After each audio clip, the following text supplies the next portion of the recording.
Listen, your savings account is robbing you blind.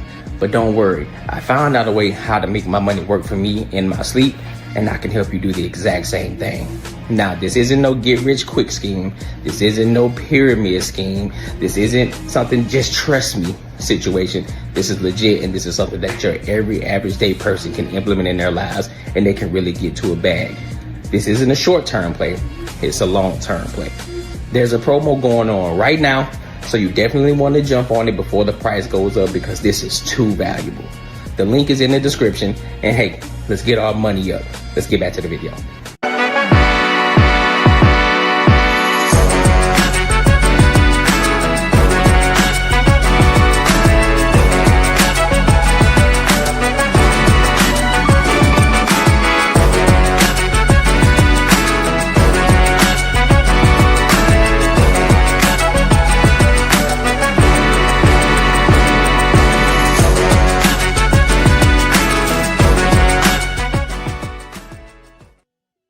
What up, what up, what up? Welcome to another show, one of the dopest shows on YouTube where we talk about everything under the sun. As long as we get back to the money, real conversations, and real solutions. I'm your host, Courtney Edgar. Yeah. Listen, man, we got some dope topics for y'all tonight. We gonna lock in. You know, we're gonna talk about ICE and what's going on out there in Minneapolis. You know, we're going to talk about a little bit about money. You know, we just going to talk about a little about everything what's been going on in regards to the Grammys. We're going to lock in. All right. So before we get there, make sure you like, comment, and subscribe for the algorithm. And make sure you hit the bell notification. All right. So I want to go ahead and get this thing popping off right now. Let's go ahead and dive into this ICE situation. So for those of y'all who don't know, they are doing an ICE sit-in in Target. These people are getting out of hand. I don't know what's going on with them, but we're going to figure out what's going on. Y'all ready? Let's go ahead and get to it. Let's lock in, bro.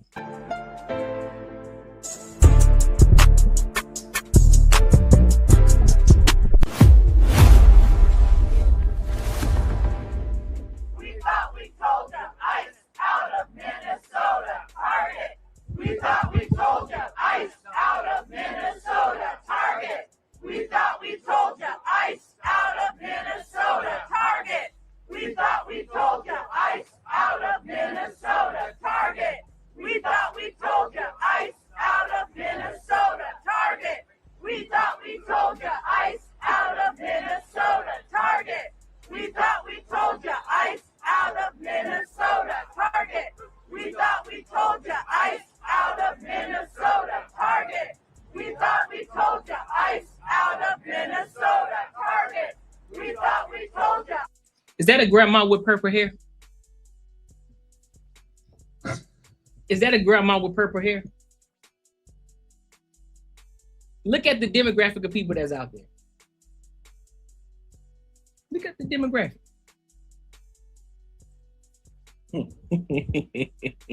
ICE out of Minnesota, Target. We thought we told you. ICE out of Minnesota, Target. We thought we told you. ICE out of. Look at the demographic of people out there. These are motherfuckers who are all of these old farts that are in retirement age, ain't got shit else better to do but go out here and protest in front of a Target. Don't y'all need to be doing something else? Don't y'all need to be focusing on gardening? Don't y'all need to be focusing on trying to win the competition of who got the best yard, best line? Ain't that something that y'all need to be focusing on right now? Why are y'all out here in front of Target protesting? Knowing damn well in the next couple of weeks, you're going to be right back in there in Target, up in that bitch shopping. What are we doing, bro? Minnesota, Target. We thought we told you. ICE out of Minnesota, Target. We thought we told you. ICE out of Minnesota, Target.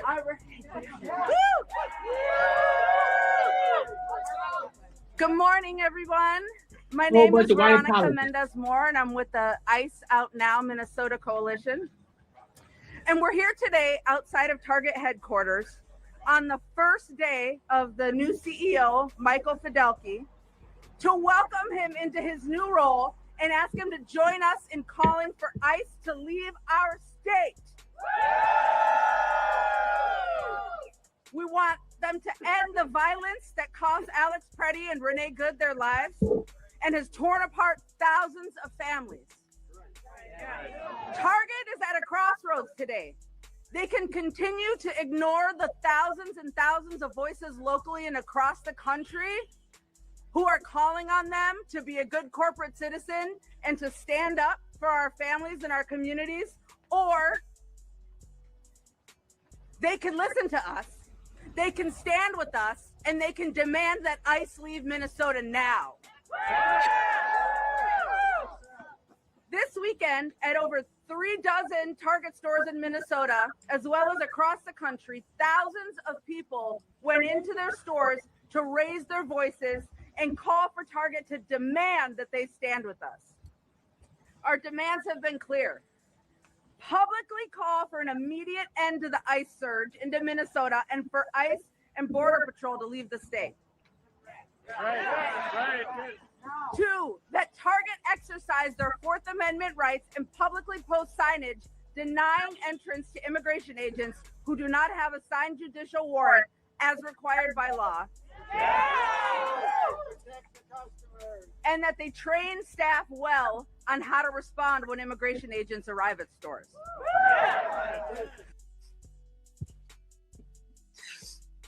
So you ain't gonna hold your mayor nor your governor accountable? Because last time I checked, the police weren't out there, doing what they were supposed to do, police the people, making sure that it's a peaceful protest, making sure they are impeding with investigations. That's what I thought it was. That's what I thought the policeman was supposed to do when ICE enters your city. That's what I thought was supposed to happen. So we're gonna take all the responsibility away from the people who actually are responsible for the city and the state. We're gonna take away all the responsibility that they were supposed to send all of their policemen out there to help with ICE agents, but yet y'all want to blame Trump and ICE. Got it. We demand that Target publicly call to shut down Trump's ICE. That they lobby Congress for no additional federal funding for ICE in the upcoming congressional budget, and that ICE should be investigated for human and constitutional violations of Americans and our neighbors. That's a fact. Listen, that's a fact, Dirty Jersey. That's 100% fact. We still care for them, but understand, bro, we got to move different. We got to move different in 20, bro. We got to move different. Excuse me. What up, Bull City? What's up, my guy? And finally, that Target must demand that any federal officer who kills or harms a civilian be held legally accountable. Yes! So today, you'll hear from a few Minnesotans about why we are continuing our push. Y'all really think that y'all really think that Target is gonna listen to the shit that y'all talking about? One or two things. Listen, at the end of the day, what y'all don't understand is Target is a business. They're gonna go where the money's at. So if they feel as if they're gonna lose their bottom line to, stand behind what's going on, they might. But do I believe that they're gonna do that in order to affect their bottom line? Absolutely not. It sounds good. You can stand in front of their building all day long. If they do not see an upside to their business, guess what's gonna happen? You might as well cancel Christmas. You might as well find another store to go shop at, because it ain't happening. It's not happening.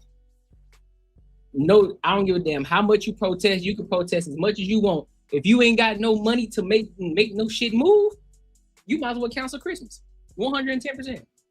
For Target and their new CEO to use their influence and force the administration to end the occupation of our cities and stop this regime of terror here and across the country. So first, I would like to invite up. I don't see not one immigrant out there. I don't see one immigrant out there. One. Look at everybody in the back. Look at all of them in the back. Not one of them. Not one of them. Not one. But I know what them immigrants probably are doing. Some probably over there, they probably still, practicing in that fraud, over there with the daycares. The others, they probably are working because they still got to pay the bills. They still got to make some money to send back over there to their country. They ain't got time for that. Or they're hiding out. They're making sure that making sure that they remain unseen, so that way don't nobody come looking for them to send them back to where they come from. But these niggas ain't got shit else to do. She probably a stay-at-home mom. Her husband probably at work right the fuck now. Guarantee it. Her husband probably at work right the fuck now, making money. He probably like, what the fuck is she over here doing? Let alone, he probably like, you know what? Go do your thing, babe. Go do what you do. Go find yourself something to do. Go find yourself a hobby. Man, this shit crazy. Pastor Doug Mork. Pastor who? Good morning. I am Pastor Doug Mork. I am a pastor at Holy Trinity Lutheran Church in the Longfellow neighborhood of South Minneapolis. My congregation and neighborhood are seeing heartbreaking ICE activity every day, right? During the service yesterday, we were monitoring ICE activity within just a few blocks, and it is tearing families apart. It is causing incredible harm to the neighbors that we're called to love. For years, corporations like Target have been accumulating power and asking for more to have influence in our community. Exactly. Cool. Go ahead. Do as much protesting as you want to, because I'm pretty sure they don't own the building anyway. All they're gonna do is uproot, take that bitch somewhere else. Like, you know what? We're gonna take our tax dollars to somewhere else where we are appreciated, where we can actually focus on business and not all of these propagandas and agendas. Just saying.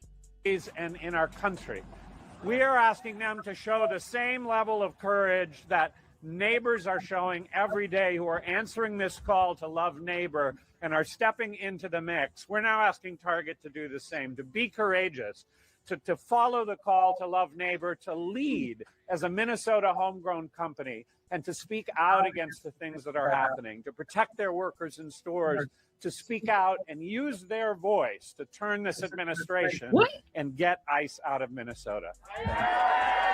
So how you expect somebody to love thy neighbor when you ain't even loving your counterparts who are trying to protect you in your country? Ain't that some shit? How you gonna try to use that against them, but yet y'all aren't doing the same exact thing?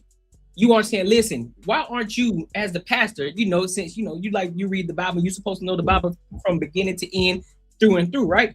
Why aren't you sitting back telling them, hey, listen, I understand that we are upset. I understand that, a couple people got unallowed in this situation. However, it doesn't make the situation better for us to antagonize and impede on investigations, get in the way of people who are getting paid to do their job. Cool. If you want to protest over here to the side.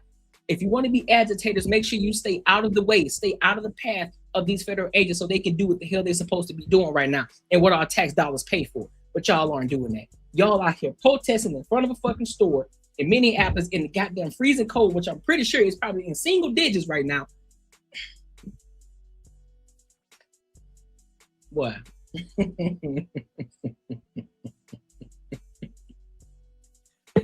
Oh my God, this is crazy.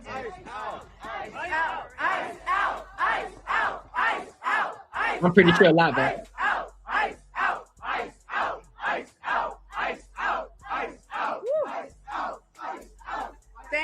Thank you, Doug.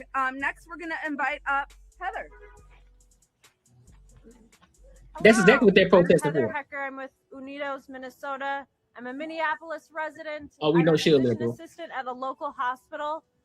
At home, I'm seeing a caregiver at my neighborhood daycare center be abducted and transported to Texas, even though she's a legal resident, leaving behind her 3-year-old to live without a mother. At work, I am. Let me ask y'all a question. How is it? How we all? If they are like real deal. Seriously though, can somebody enlighten me on this? Real talk. I'm not even trying to be funny. Somebody enlighten me on this. If you're considered legal, correct, and the ICE agent and an ICE agent grabs you up, aren't they supposed to let you go if that just so happens? Or is it the fact that there may be something else that's going on behind the scenes that we don't know about, but we only look at it as, oh, this person is legal, so therefore they need to let them go? Or could it be that they may be hiding in illegal? They may be subject to somebody who they know may be in illegal, something like that. Could that be it? Maybe, I don't know. Somebody give me some insight on that, because maybe I'm the one that's crazy. Maybe I'm the one that's out of pocket. People to our mental health hospital because of the stress and trauma caused by ICE, while getting reports that ICE agents are trying to illegally enter our ambulance bay. This is a crisis that's going to require all of us coming together to resist what is happening. Just as it's not sustainable for our communities to continue being terrorized by ICE, it is not sustainable for Target either. Target will not continue to profit if we live under authoritarian rule, and Target will not survive the moral injury of staying silent in this moment. The statement Target... Let me see something real quick. Let me see something real quick. Let me see something.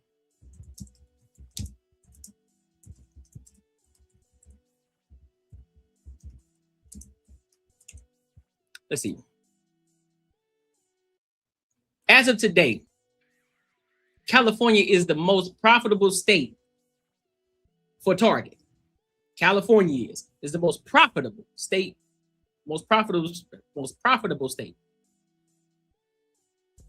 In terms of raw sales volume and store count, hosting over 320 stores as of early 2026, which accounts for roughly 16% of its total U.S. locations.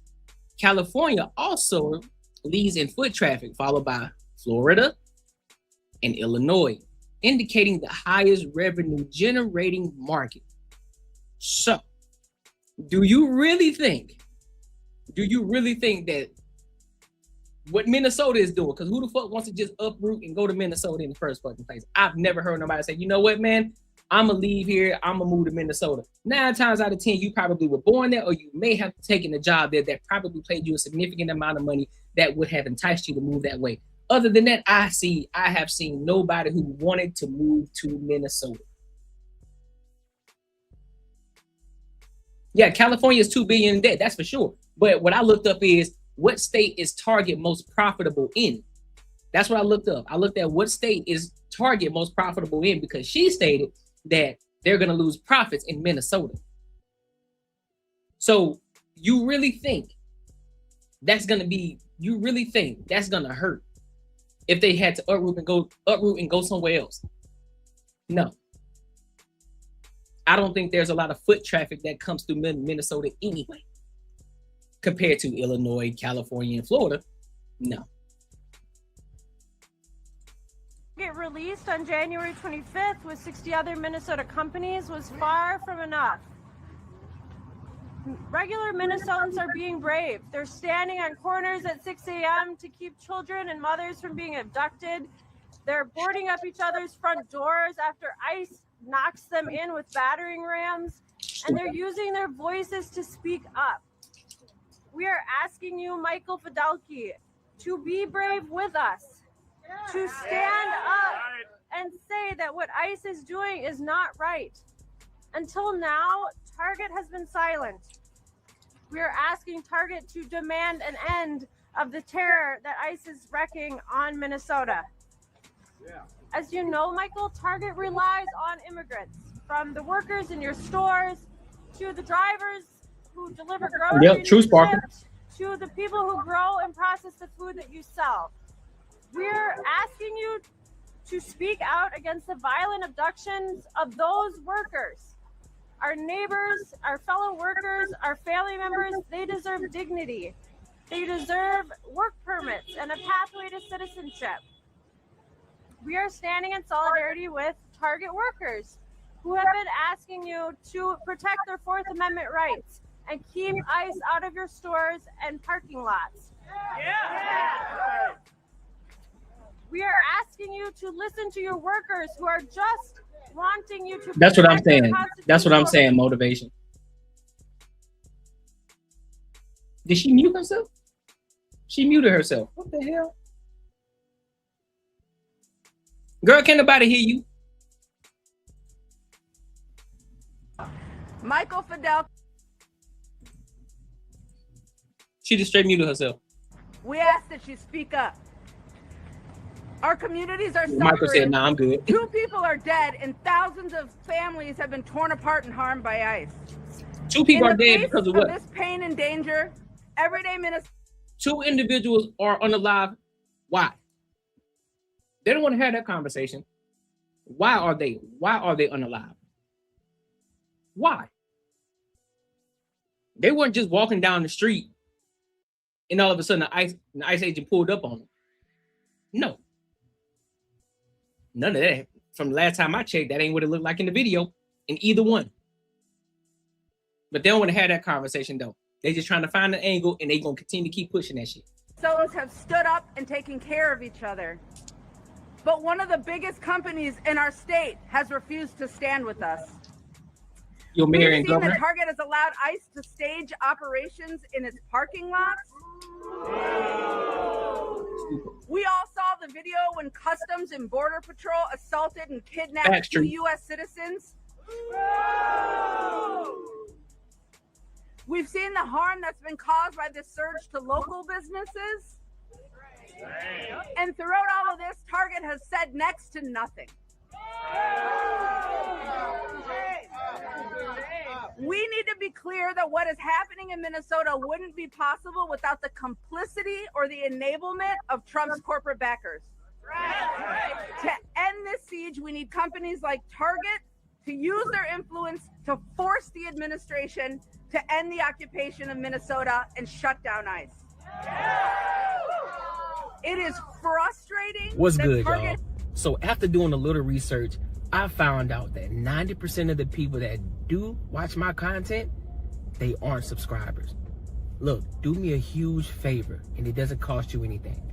Go and hit the subscribe button right now, because then it tells me that you are gaining value from this content, as well as I look at it as an investment into the platform that allows me to continue to keep getting better and better with my content. So if you've gained any value here, go and hit the subscribe button right now. I appreciate you. Hasn't stepped up beyond a weak letter, but a new CEO gives them a chance to do the right thing. We call on Michael Fidelki to do what is right. Speak up, speak up, speak up, speak up, speak up, speak up, speak up, speak up, speak up, speak up, speak up, speak up, speak up.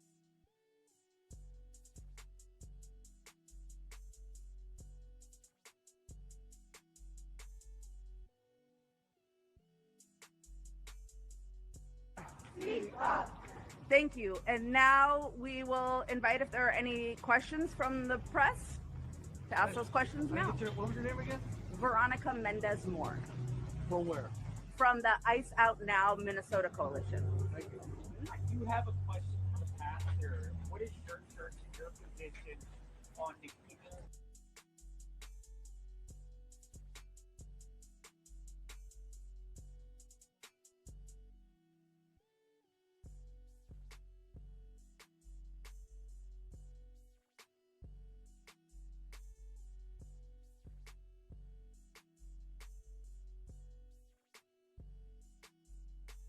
Libby Armstrong's protest against David Easterwood, who's an ICE field director and also a pastor at City Church in St. Paul.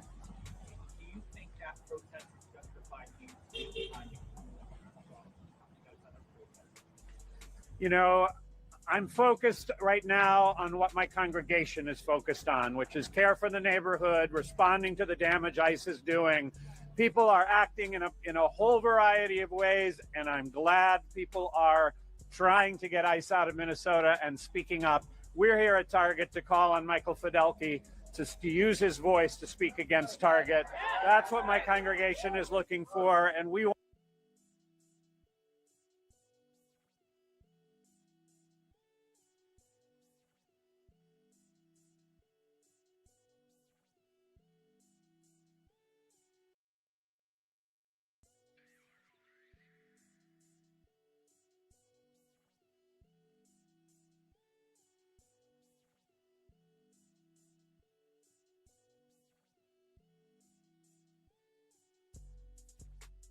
want him to show the courage that others are showing.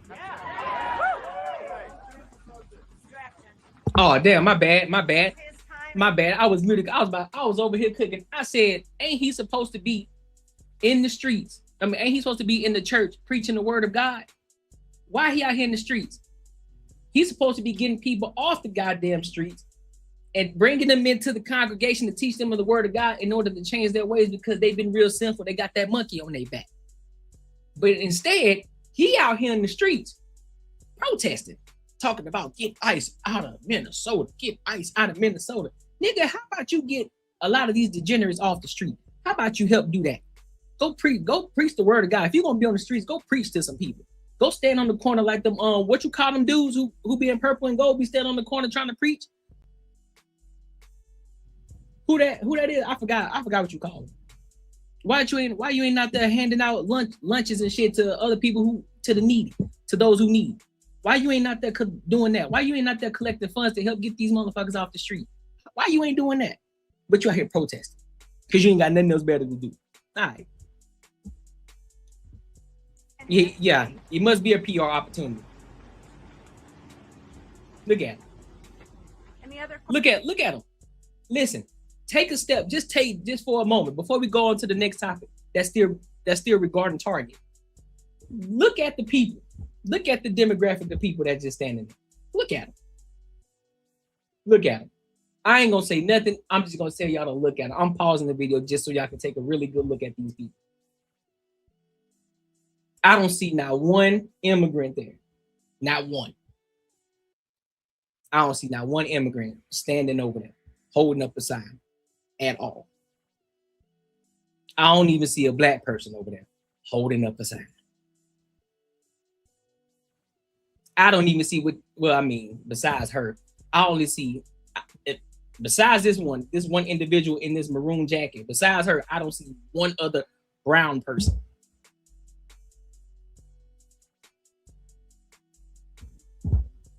Anyway, let's go over and let's hear what the other pastor, Jamal Bryant, got to say about this shit. Blaming DEI, that's what one of America's biggest companies is doing, as Target reported a slump in sales. The CEO pointing fingers in part at what he called the reaction to the updates we shared on belonging in January. Now, that statement is according to CNBC. What the CEO is referring to was translated much more bluntly by one analyst who said, quote, Target is struggling after strategic missteps on DEI. And that is because people across the country have been boycotting the retail giant since March. And this is the man leading the growing effort. It is not because of tariffs. It is not because of the stock market. It is because of the power of black unification and the black dollar. $12 trillion in spending power is not anything that we should laugh at. That's Pastor Jamal Bryant of Atlanta. So I know good and damn well Pastor Jamal Bryant is not out here talking about $12 trillion as if that's supposed to mean something. Sir, do you know that makes the black community look even worse? The fact that all of our money is going out to other companies instead of to our own communities. You understand how crazy that sounds?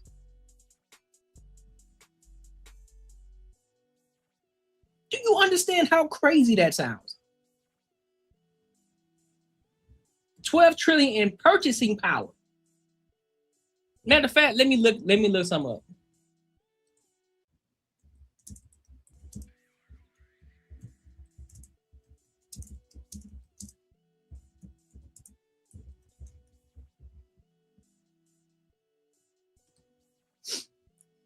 I'm sorry.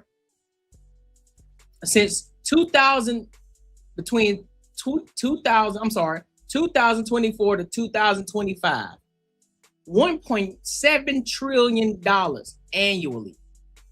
$1.7 trillion annually.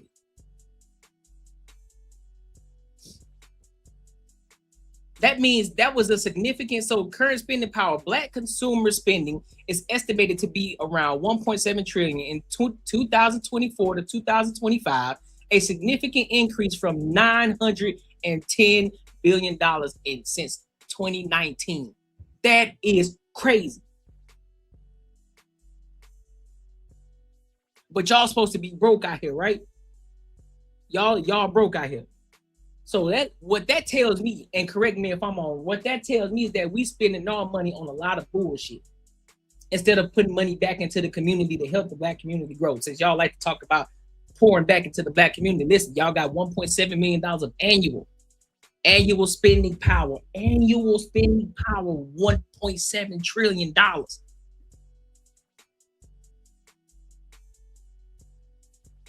13% of the population, $1.7 trillion. And here's the crazy part. Projected growth is expected to climb to 2.5 to 3 trillion by 2030. What? I don't want to hear it. I don't want to hear it. I don't want to hear nothing. Outpacing other groups, the growth rate of Black household spending has outpaced that of white households over the last 2 decades. Watch this. Major category spending: beauty and grooming, apparel and footwear, automotive, food and groceries, media and entertainment. I don't see investments. I don't see businesses. I don't see any of that. I see beauty and grooming, apparel and footwear, automotive, food and groceries, that's food and groceries. That's a need, but still though, some of y'all be buying some expensive shit that you don't need to be buying. But hey, I'll give you grace on that one. Food and groceries, media and entertainment.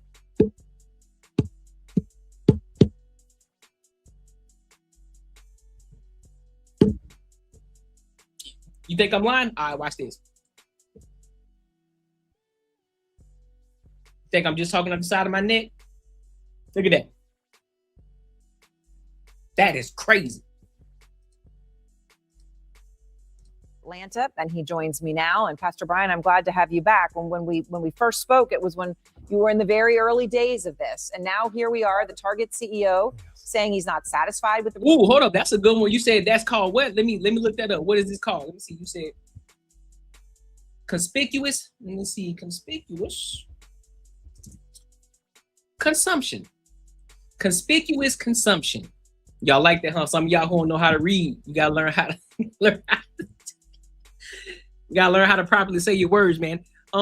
Expenditure on or consumption of luxuries or on a lavish scale in attempt to enhance one's prestige.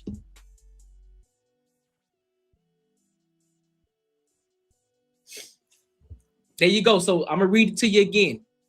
Shout out to Bull City. Expenditure on or consumption of luxuries on a lavish scale in attempt to enhance one's prestige. That's what conspicuous consumption means. Why? Recent performance, he attributes it in part to the quote updates they shared on belonging. What's your response to that? That all of this is avoidable. Brian is fully aware that the African-American spending dollar has a whole lot of muscle, and his betrayal to our community has repercussions and consequences. As a consequence, the stock has plummeted, that valuation has gone down, and even his own salary has been slashed, all because he's been dishonorable and not integrous with the Black community. So how long do you intend to continue this? Everything I named. Until something shifts. We've got staying power. We've got a model. The Montgomery bus boycott 70 years ago went 381 days. And our community is resolved and focused and intentional that we're not going to spend our dollars where we're not honored and where we're not appreciated. So other companies.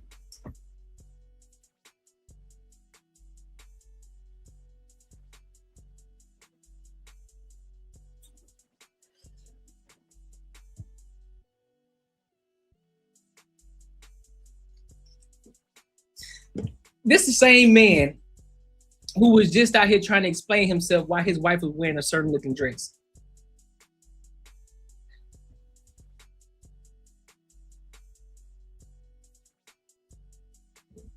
And this is crazy. Companies that have scaled back their DEI programs to varying degrees include Lowe's, McDonald's, Walmart, Amazon in some respects. So are you looking at expanding this beyond Target? Oh, no, we're very clear. Over 17 companies have walked away from diversity, equity, and inclusion. But we decided with resolve and intentionality that we were going to do one at a time. Target is the first, it is not the last. And another company is going to be coming on the radar in the next couple of weeks. In the next couple of weeks, there'll be another one. All right. So I want to ask you one thing, though, when you talk about the power of the black dollar, and it is just the flip side, right? That you're showing that power when it comes to Target, but there are Black entrepreneurs who are also selling at Target who are negatively impacted by this as well. A new report from the Wall Street Journal, they went through sales of Play Pits, which is Black owned. They said sales at Target of that product have fallen about 30% since April. Beautiful Curly Me also attributing reduced sales to your boycotts. This is broke people behavior. This is broke people behavior. This is what people who ain't focused on their money, who ain't focused on trying to build and grow, they got time to go protest. They got time to go sit inside Target. They got time to go talk and have a full-on conversation and have rants that rhyme with each other in front of Target. These are the people who ain't got time, who got more than enough time on their hands. Just like she mentioned, because there was, I believe this happened, either this was in 2025 or 2024. There was an African-American woman. She was an entrepreneur. She sold hair products. I believe it was hair care products, right? In Target. Excuse me. And I guess people were trying to boycott her brand because she decided not to take her shit off the shelf. She was like, no, what's wrong with y'all? No, I'm not, bruh, fuck what y'all talking about. This is my bottom line we talking about. We talking about my money here. We're talking about my business, and you worried about diversity, equity, and inclusion? Man, listen. If anything, if y'all talking about that DEI, well, they got a Black woman's product in Target. That's DEI enough. That's DEI enough. But I guess you're willing to sacrifice it for the greater good, right? All right. So what do you say to those business owners, right, who are members of the communities that you are, conducting this boycott on behalf of? No, we're so mindful of them. That's why we partnered with the U.S. Black Chamber of Commerce. Over 250,000 people have signed up at targetfast.org. And when they do so, we send them a digital directory of over 150,000 Black businesses across the country. We want to support those businesses. We're just not going to do it at Target. And so we'll do it directly through them and through their online platforms.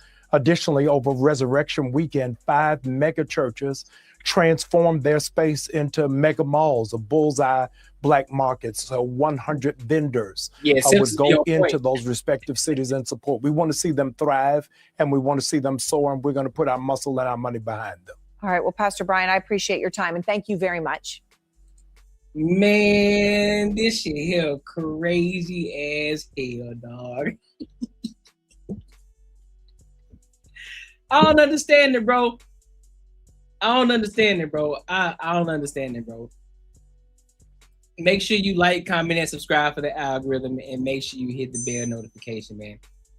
Let's go ahead. Listen, I want to read the super chat real quick. Let me tap into the super chat real quick because the chat lives matter. Super chats always matter, dog. Shout out. Ooh. Shout out to our own golfer for the 20 ball. He says illegals have cost so much to the minority communities in order to support them. Stop and think the damage they have caused. The damage they have caused. Yes, you are 110% correct, my friend. 110% correct. Thank you for the super chat. Listen, I appreciate y'all. Listen, don't be afraid to invest in the platform. Chat lives matter. All right. So before I move on, let me read some of these comments. Too much of the Simpsons are, yep, read that. NDI, yeah. Dude looks like Kendrick Lamar, chill out. Then you can know what's going to happen towards that as well. He told video you guys try to prove anything. Who the fuck watches CNN like this, like it's a serious, legitimate news source? I mean, that's the thing though. I watched two versions. I watched Fox, and then I came over to CNN News. So deport every fucking illegal. They facts. White liberals are the worst ones. I 110% agree with you. I 110% agree with you. Now, speaking of liberals, speaking of illegals, I want to talk about the Grammys. I want to talk about the Grammys. Two individuals that we gonna watch here in a second. Billie Eilish and Shabuzi. For those of y'all who don't know, I think he's a rapper and a country artist, right? And for those of you who don't know who Billie Eilish is, I guess she's a pop singer, right? Young, both of them are young. Shabuzi, young. Billie Eilish, young. But they made some comments that people kind of tooted their nose up at a little bit. Some people kind of opened their eyes to, and then on the other side, a lot of people cheered and championed it on. So I'm gonna play the video, and then it's gonna be two videos. I'm gonna play two videos, and then I'm gonna give my thoughts and I'm gonna give my opinions on each one. All right. So let's go ahead and rock out.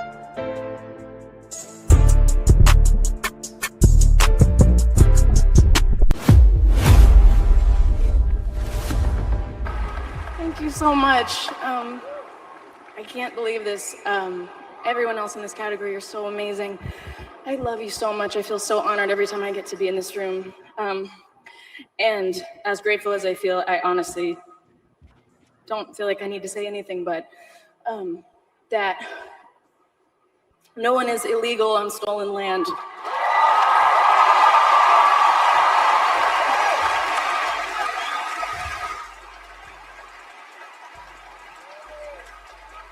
And yeah, it's just really hard to know what to say and what to do right now. And I feel really hopeful in this room, and I feel like we just need to keep fighting and speaking up and protesting, and our voices really do matter, and the people matter. And I say sorry. The audience. Thank you so much. I can't believe this.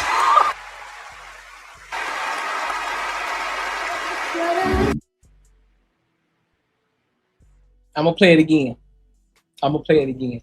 This category, you're so amazing. I love you so much. I feel so honored every time I get to be in this room. And as grateful as I feel, I honestly don't feel like I need to say anything, but that no one is illegal on stolen land. Talking, man. And you shut the fuck up. Huh? What? Yeah. Man, look at, man, hell no. Serious today, but that was crazy. I'm not that was feeding. crazy. I'm not feeding. I'm not Okay. feeding.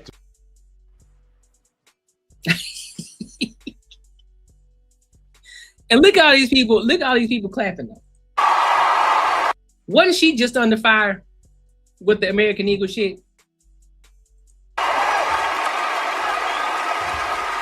He was just under fire. Look at the ones actually out there, bitch, going crazy. Just look at the individual. And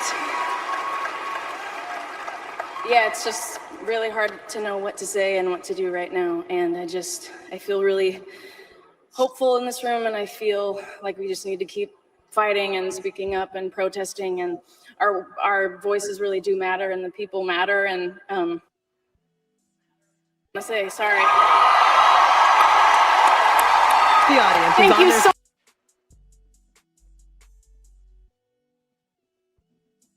Y'all saying F ICE. You said the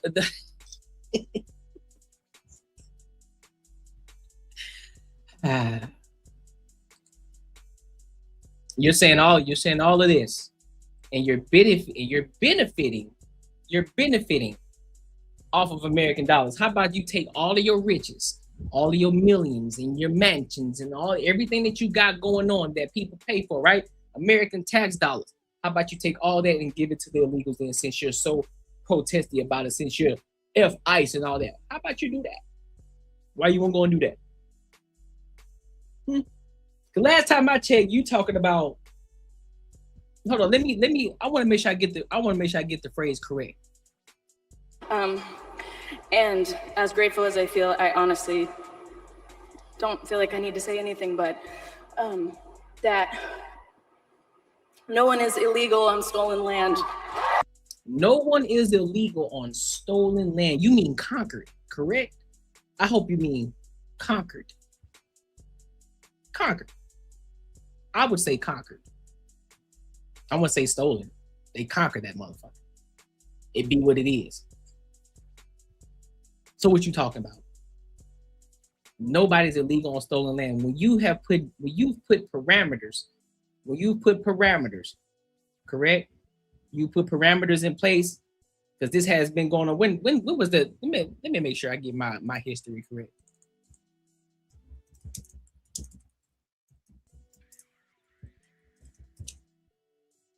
Make sure I get my history correct. So, July 4th, 1776. Right? July 4th, 1776. It was conquered, right? So, after all these years, after there have been legalities put in place, border patrol, all these different things, right? And you're going to sit here and tell me that there are no immigrants on stolen land. Some of y'all so dumb. Kelvin Jackson, what's the difference? Well, you got an opportunity to fight, to win, so you won't be conquered. That's the difference. See the difference. I'll break it down for you. Somebody came into your house and they conquered your house because you couldn't defend your home. What does that mean?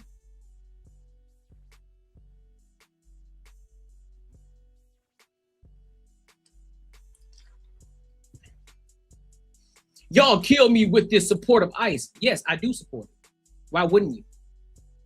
That's opening up more opportunities for you. Guess what? Your tax dollars going to them. What do you mean? Your tax dollars are going to them. While they having a good life and build and coming over here creating businesses and building businesses off of your tax dollars. Because mind you, they're illegal, right? So they get paid under the table. Now, there are some who, they got their visas and everything. There are some, right? But a lot of them, your tax dollars are going to them, and they're creating businesses and building businesses with your tax dollars. What are you talking about? What are you talking about? But yet, here's what's fucking crazy to me? You saying somebody tap dancing. This is a white woman. So this is a white woman that you telling me that I'm tap dancing. I'm tap dancing. This is a white woman who just said that. So you telling me that I'm tap dancing, but yeah, you the one that's agreeing with her. So that means you tap dancing. That means you tap dancing. You tap dancing for a white apologist. You tap dancing for a person who believes that you're oppressed. That's what you tap dancing for. But I'm the one that's tap dancing, right? Y'all funny, bro. Thanks for an award. Thanks, my agents. Thank you, God. Peace. I'm out. Facts. That's it. That's what I'm saying. What you mean you ain't got nothing to say? That's it. Exactly. Thank you, God. Hey, look, for my fans, I appreciate you. I thank you for the love and support. Boom. I never would have thought in a million years I would have got this. Thank you so much. I appreciate you. Off the stage. Simple as that. Somebody told them to say that, bruh. Somebody told them to say that, but don't worry, we're gonna get there. Let's go to Shabuzi. Get creativity and openness, but dog, why y'all be dressing these people up like this, bro? This shit is wild. What is this outfit, man? It's like they be dressing black people up in the most egregious outfits, dog. What is that? You're supposed to be a country singer. What are you wearing? What is that? When? What immigrants? What immigrants? I want to know this. I really do. What immigrants built it? What immigrants? You said, listen, the words verbatim. Immigrants built this country. Where? When? When did it start? When did it start?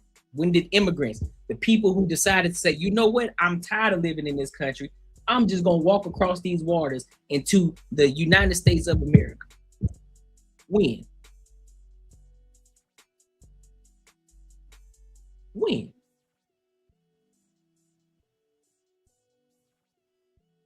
When? That's what I want to know. The last time I checked, I didn't see any brown people being hung on trees. I didn't see any brown people being harassed by Caucasian men and women. I didn't see brown people. I didn't see brown people being lied on because they didn't want it, because a Caucasian woman didn't want to look like a hoe, so therefore she lies on a 14-year-old boy. Where? I didn't see any immigrants being put on a boat to come over here to a country unwillingly. Where? So where did they build this country? When did they build this country?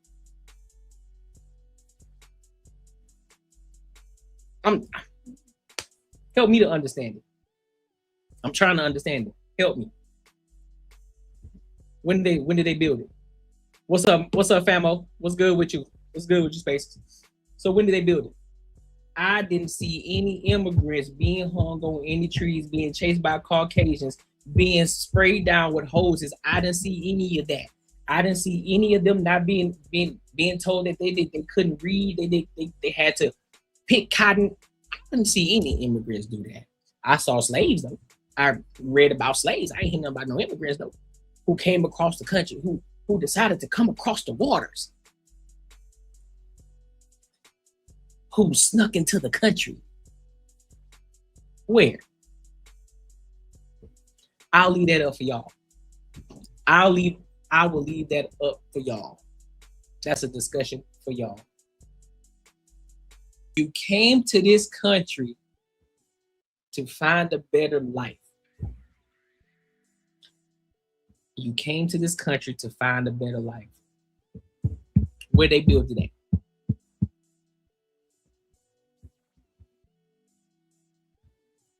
Where? Oh, off the backs of American tax dollars. Is that how?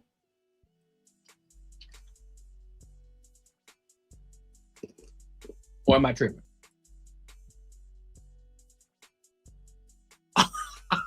That's the most hijacked phrase I've ever heard. You give America color.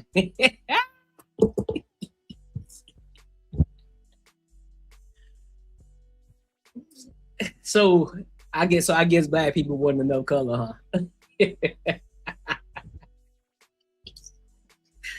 Oh my God. These some idiots, bro. These are some idiots. Now these people are what you would call tethers. These individuals are what you would call a tether. They're being told what to say. Guarantee you somebody told them to say that. Like, listen, man, give your speech, but somewhere in there, you gotta throw in about what's going on with ICE. That's gonna open the door for you. There's gonna be more people that's gonna recognize you because of the Grammys. That means that's gonna bring more fans for you. That's gonna bring a bigger fan base. And now you're gonna make more money. Come on, dog. Come on, bro. Who y'all fooling? Who y'all fooling? I know good and well y'all ain't listening to this shit. I know good and well y'all don't believe that shit that they talking about. I know you don't. I got faith in you. I know y'all don't believe in that. I know y'all don't. I'm not even going to. But hey, whatever. Make sure you like, comment, and subscribe for the algorithm, and make sure you hit the bell notification. Let me read some of these comments real quick. He says, listen, one thing that I'm gonna start doing is I'm gonna read the comments, but I'm not gonna pull them up on the screen unless you throw a super chat in there. All right. So we gotta make sure that we doing things the proper way. Let's see. JBN says, bitch, y'all stole the land. Y'all the real illegals by that definition. That's a fact. Y'all keep me with the support. Y'all keep with the support for ICE and about listening to you, Six Family, man. Kelvin Jackson, what's the difference? Tap dancer.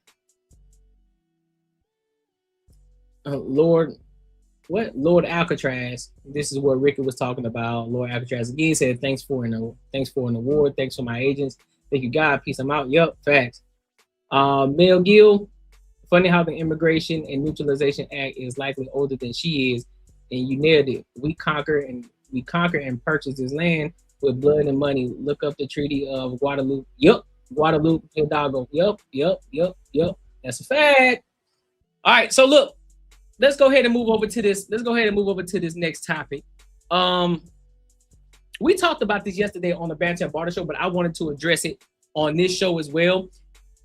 And this topic is about the sexual revolution has devalued women and made them infinitively less happy. All right, so we're gonna dive in. All right, so let's go ahead and rock out because this shit's crazy.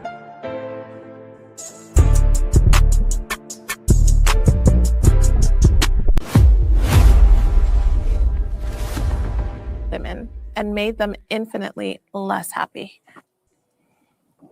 Yes. No, maybe. Okay. Whoever feels strongly about it can speak. I think that this term, calling it a sexual revolution, is quite strange and it distorts history. If you look at the history of like the way that people engaged in sex, it really has not quite changed much. The only thing that we've seen change for the most part is the rise in social media and the rise of seeking out sexual relationships through that. Because you can go back through history and look at like the Greeks and the Romans that were very openly sexual. People were. Yeah, they were openly sexual. Guess what? Where has their empire gone? Do we hear anything about the Romans today? Absolutely not. So that was a horrible example. That was horrible. Having sex in public. Like it was not a private thing. It never was. And it really only became like this private thing when you look at like the rise of like industrialism in the United States, and you see sex become like commodified, and it became like a dirty thing with also the rise of, you know, like religion and Protestantism in the US also kind of demonized it, and it became a weapon used against women. And I think that we've seen the pendulum go from like being hypersexual in the past where sex wasn't like a commodified thing or it wasn't a demonized thing to kind of going through this period of like demonizing people for exploring their sexuality or things like that.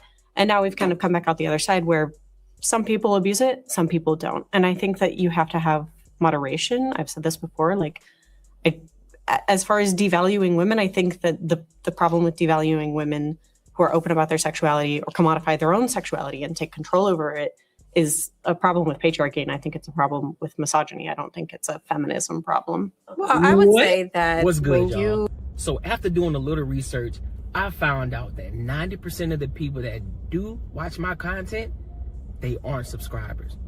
Look, do me a huge favor, and it doesn't cost you anything. Go and hit the subscribe button right now, because then it tells me that you are gaining value from this content, as well as I look at it as an investment into the platform that allows me to continue to keep getting better and better with my content. So if you've gained any value here, go and hit the subscribe button right now. I appreciate you. Like put yourself out there to be overtly sexual, and you don't give men anything to work for. So you lessen your value. So if you want women to be valuable, then having a lot of sex with men, being just out there, not caring about how you present yourself, that is not going to make you happy. You're actually sadder now. You're not happy. And I think that, you know, women tend, like all species, one thing we know is that we're here to be with each other. You can try to look at it like we're not equal. We provide equal value. And men can do things that women simply can't. You have like, you... Can I ask what? What can men do that we can't? I mean, men build everything. We don't. Men protect us. They fight wars. We don't. What do they protect us from? Other men? Women have always fought in wars. Women have built. That's by far the dumbest response. What do they protect us from? Other men. Well, duh, you idiot. You can't defend yourself, so somebody got to do it. Because you're going to have suckers on the other side too. What are you talking about? Man, bro, these liberals can be so stupid. So many things. Yeah. So many things. But in the world, like Yeah, so many things. Hold on, let me in her voice. So many things. So many things. Okay, what? Name them. Name them. Sure, you can name a few. But compared to the amount of things that the men have built and created the infrastructure of the world that we live in today, man, come on, dog. Let's not be disingenuous about this conversation. Let's not be disingenuous about the conversation. LGBTQ. Let's not. Come on, man. Women also weren't allowed the to. Buildings, the architecture. Men do all of that. Women Men were are the also a part of geniuses. it, though. It's way more male geniuses that are female geniuses. That doesn't answer the question, though. The question was, what can they do, not what have they done? Well, she's answering the question a little bit, but you're saying like they're more men geniuses. They stopped us from reading. They stopped us from going to school. Okay. How long ago was that? How long ago was that? How long ago? You're able to read now, aren't you? Like, what are we talking? How long ago was that? What are you talking about? First black woman lawyer wasn't allowed to practice law. She got her law degree, but she wasn't allowed to even practice and be a lawyer. They stopped us. But that's not what modern feminism is about. That we have surpassed that already. You guys can read, you guys can vote, you can do everything you want to do, and you keep making issues. This is why you always talking about the patriarchy and capitalism. You feed it. Okay? Why do you think that you are a feminist in the first place? They wanted you to work. That's what they wanted you to do. They wanted two people in a household to work versus one, right? But you hate capitalism, but you serve it. You would rather serve capitalism than serve your man, the man that was put here to protect you. Yeah, but does your man make enough money so that you don't have to work? This is my thing. These are, if we're talking about family units, these are two people. They get to decide what happens in their unit. And reality is some men are not going to be able to provide all that they can. Talk about pressure. I feel like feminism was good for men because it kind of relieved them of a little bit. Because you know why? You know why, Bull City?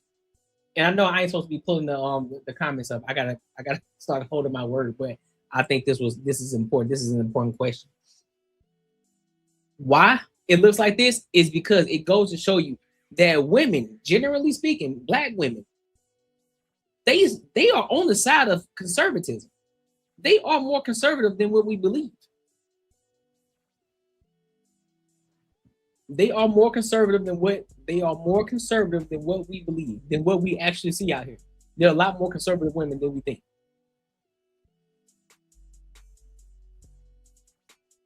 And it's these goofballs, and it's all again, but it goes to show you it's the liberal white women. It's the liberal white women every single time. They find a reason, they gotta find a reason to complain because they ain't got nothing to offer. So they're gonna blame the patriarchy. They're gonna blame that what? They're gonna blame misogyny. They're gonna blame what do they call it? The social constructs, all that shit. It lifted everybody up. Yeah, but it's made men so much more depressed than ever. It's made them weaker. I think they just don't like the fact that now they see, oh, women can be as good as us because now that we're allowed to have all these rights. That's what I'm saying. Like, where do y'all get this shit from?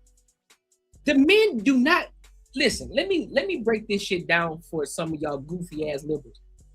Men are not in competition with you. Maybe the ones who would try to be like you, if you get my drift, the ones who are part of the ABC community, maybe they're trying to compete with you. But even then, y'all still can't compete with them. So why the fuck would I look down at somebody else who's beneath me in the sense of competition wise? Why the fuck would I look at you and say, oh shit, bro? You know what I'm saying? Like she making money now. I'm trying to compete with her. No, they ain't studying you because they got other men they got to compete against. They got 5 other men they got to compete with, and you think they worry about you? Who are you? Don't nobody care? If anything, they got to walk on eggshells around you because if they say anything wrong, especially when you come into male spaces. You say anything wrong, say anything out of pocket, all of a sudden it's SA. All of a sudden now you're gonna take me to HR.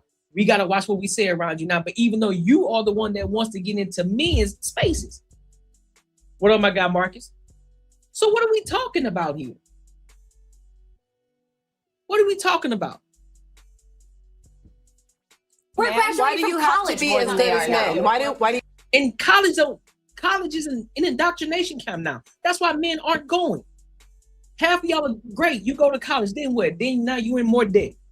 What type of degree did you get? I'm guaranteed it ain't no degree that's gonna make you a lot of money when you get out of college. Hence, a lot of them probably sitting in the chairs right now. Probably ain't got they probably got a desk job. They probably work in community service somewhere. They probably working at a desk on the phone. Customer service. 9 times out of 10. Some type of assistant. They're not doing anything that's significant, that's pushing the needle forward. You're not doing anything. What are you talking about?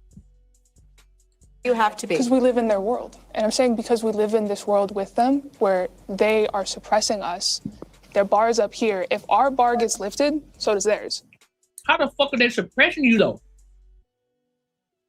They're the ones that's giving you the opportunities that y'all cry about. They're the ones that say, all right, go ahead, do what you want to do. And you still complaining.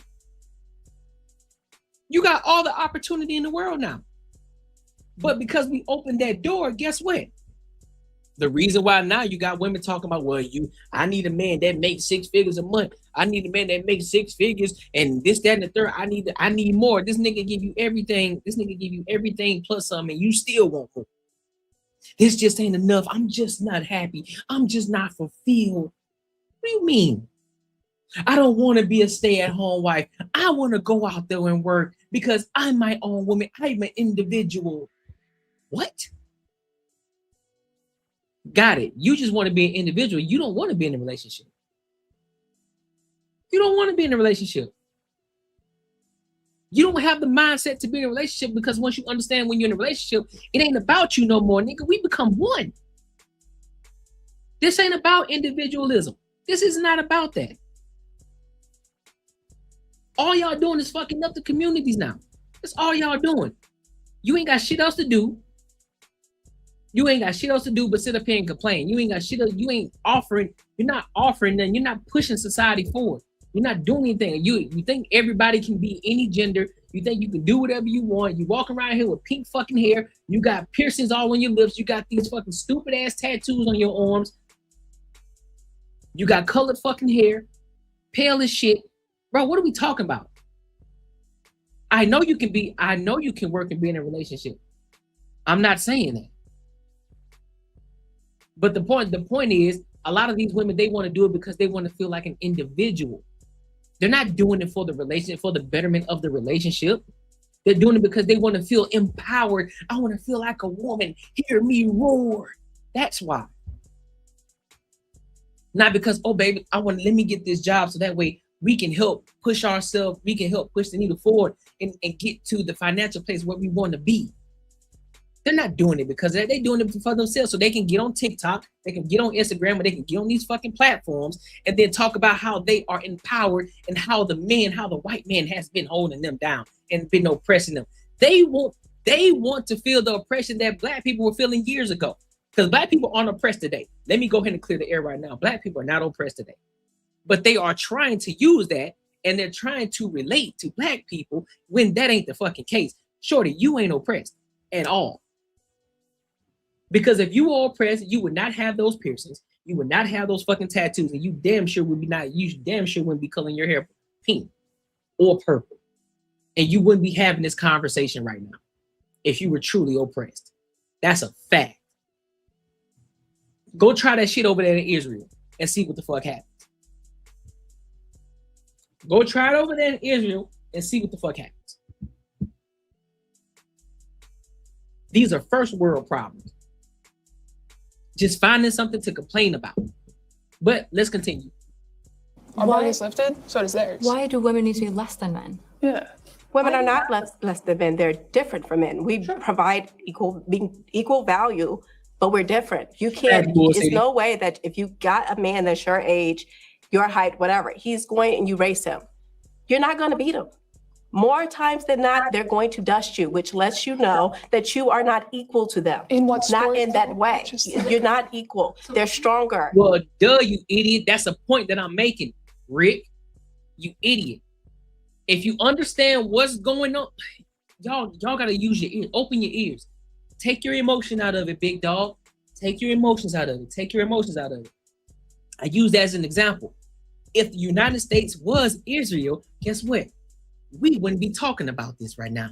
This wouldn't even be a fucking conversation. But because we live in a first world country and they aren't oppressed like they think that they are, because they aren't oppressed, this is a first world problem. They're creating problems that are not there.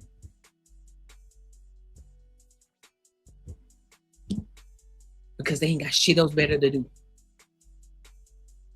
That's the point that's being made here. But you so in your emotion, oh, we're not in Israel, duh.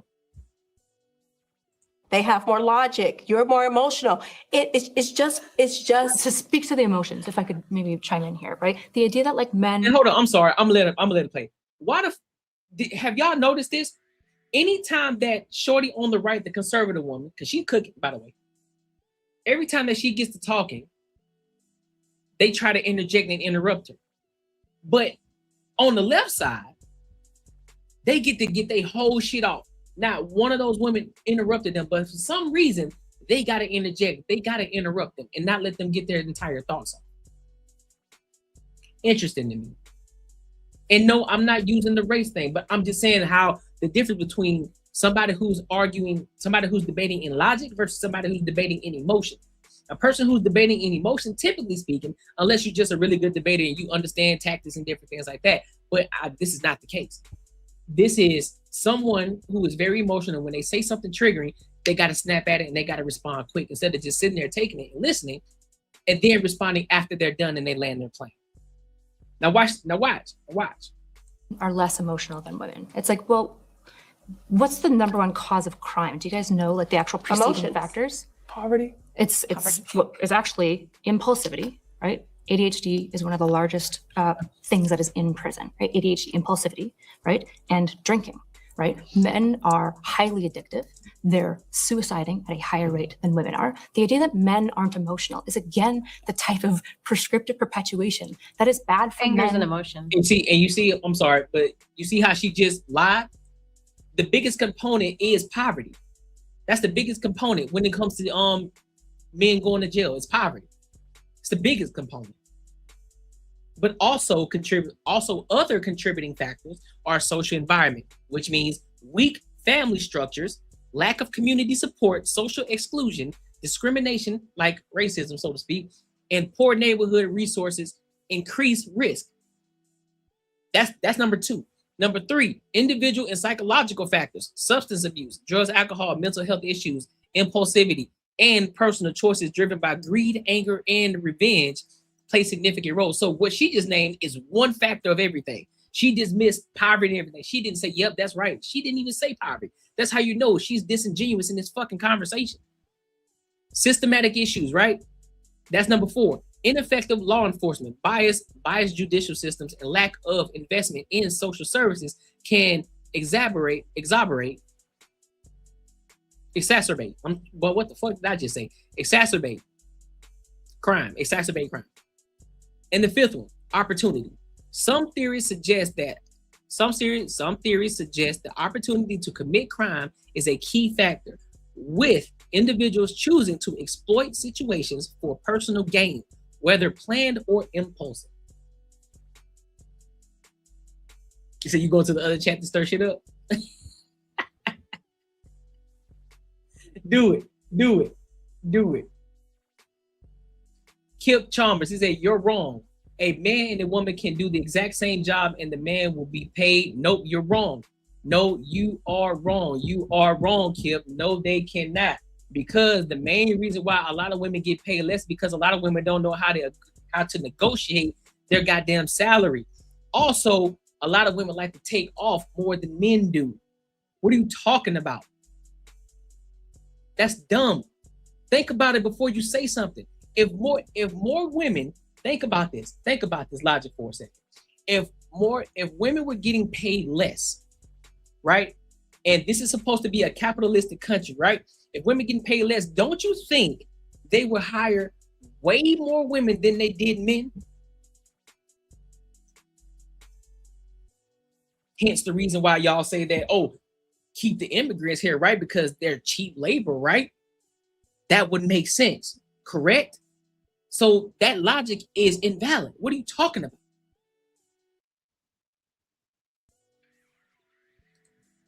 That's bad for men and it's bad for women. Men are emotional, right? Women are emotional in different ways. You're right. If you talk to, for example, a trans woman who's gone on estrogen, for example, a lot of negative emotions begin to emerge, more specifically like sadness. The issue is that we all act like logic devoid of emotion is wisdom, but that. Well, because Shorty, I'm gonna be pausing on this. Well, because I gotta break her shit down because she said a lot. Well, first of all, Shorty, you gotta understand something. Men do have emotions. We do understand that. But because we have more control of our emotions versus the woman, we think more logically first. We tend to think more logical before we make a decision. We don't make decisions off of emotion. When you try to use the men who go to jail, there are contributing factors to that, which I already explained to you. But men who don't struggle from those components that I named, they are the ones that are typically emotionally mature. They understand that some things may get them hot, may get their stomach warm and burning and want to say some shit, but they understand that they have control over their emotions. And so therefore they aren't going to react in their emotions. They're able to calm themselves down and understand, hey, listen, I'm getting pissed off right now, let me chill out. Or I may be getting upset, let me calm down, let me relax first before I say anything or I make a decision. That's the difference. What the fuck she talking about? No clue. There's not even a historical precedent for this. If you look back to like some of the original writers of wisdom, you talk about the Spartans or the Athenians, they loved their feelings. These Spartan men were so passionate about one another and the things that they fought for that they openly sobbed. That's what original Stoicism is. It's an acknowledgement of the feelings and a drive for action and through it. You take away a rat's ability to feel emotion, it starves to death in like a week because emotion drives all of us. Men are more or less emotional. We're all emotional. The issue is that, yeah, they have testosterone. They're always going to lift things heavier than I am. That's why they're disproportionately represented in labor fields. But the issue is that A, technology has balanced those things, and B, the idea that men are just better, men just, by and large, because of X and Y, have a little bit more dimorphism at the ends. They might like perform really high here. They're also disproportionately represented in some of the most disabled individuals, some of the most addicted individuals, some of the most homeless individuals, right? And so this idea that we're like putting like women below men because I gotta pull this one up. I shouldn't. You know what? I'll read it from the chat. So if men have so much control, then why do women say they would choose? Yeah, because it's a liberal. We are in a world where all of you women, the ones who think like these liberals do, you guys are grouped together. So you think that every man is bad. You think every man is bad. So you hear the story of one woman, you think all men are bad. You group all men together. Your average everyday man is not a bad man. Because if that were the case, there would be a lot more situations happening to women than what we think than what's happening today. There would be a lot more that's happening today. Oh, by the way, also, there are other men that hold these other men accountable as well. Because a lot of these men also understand that there are men who are going to protect women as well. Because it's a stupid analogy to sit here and say that you're going to take the bear over the man. 9 times out of 10, the man is going to protect you from the fucking bear. He's going to protect you from the fucking bear. That's dumb. That's dumb to even think.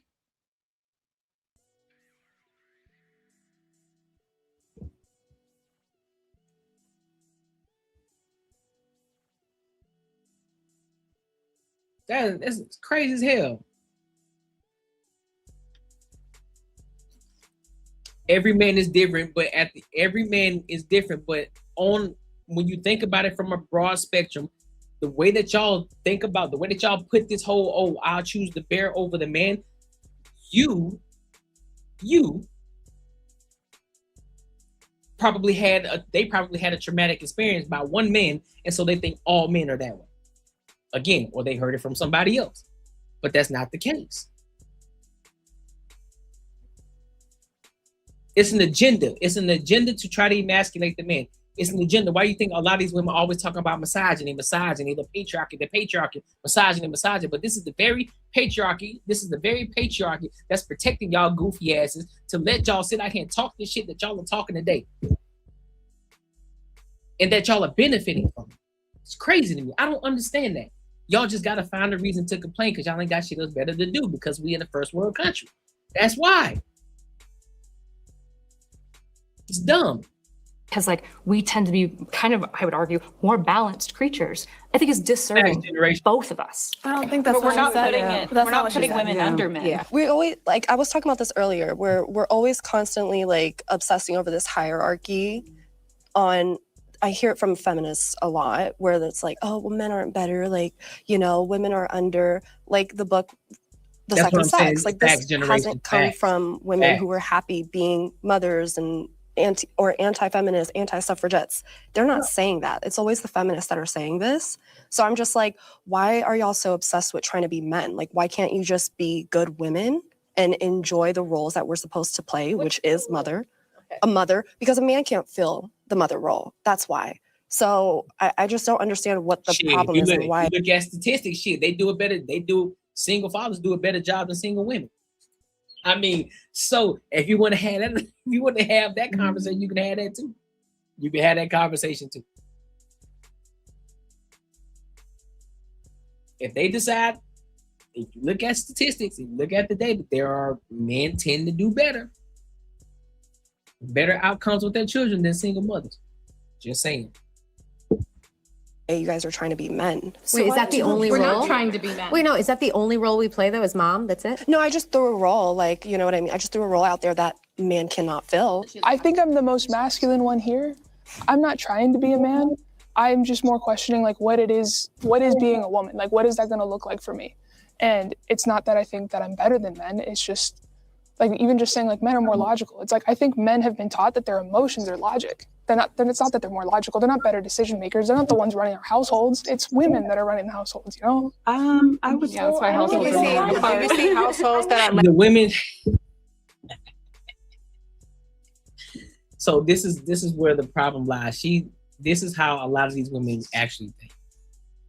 The households typically are being ran because they are running based off of the man's structure. Why? Because they are a united front. That's what they're supposed to be. When a man and a woman is together and they're raising children, they are a united front. So therefore, you can't be raising the child two different ways while in the same home. You both are on the same page when you're raising your children. You already know how you want to raise your child. So even if that man isn't there, he's at work, and the mother is a stay-at-home mom, she already understands the game plan. She already understands how this kid needs to be raised. So there is no confusion there. So no, what is she talking about? It don't work like that. Yeah, these women have ideas that I don't ascribe to. I think shared in all parts of marriage. I got you. Women do not run households. They manage households under the covering of their husbands. Facts. I don't know what she's talking led about. by women and versus single households that are led by men. Men do a better job raising children by themselves. You don't get to single households led by women are creating YNs that are in the Black community. Women do that. Okay. Men provide structure. They provide discipline, and that's within the woman too. So men sound like great mothers. Is anyone on this side passionate about this particular prompt? Would like to. You gotta find a way to try to emasculate a man. What was that even necessary? Also, men sound like great mothers. What? How does that even make sense? How does that make sense? No, they're just fathers.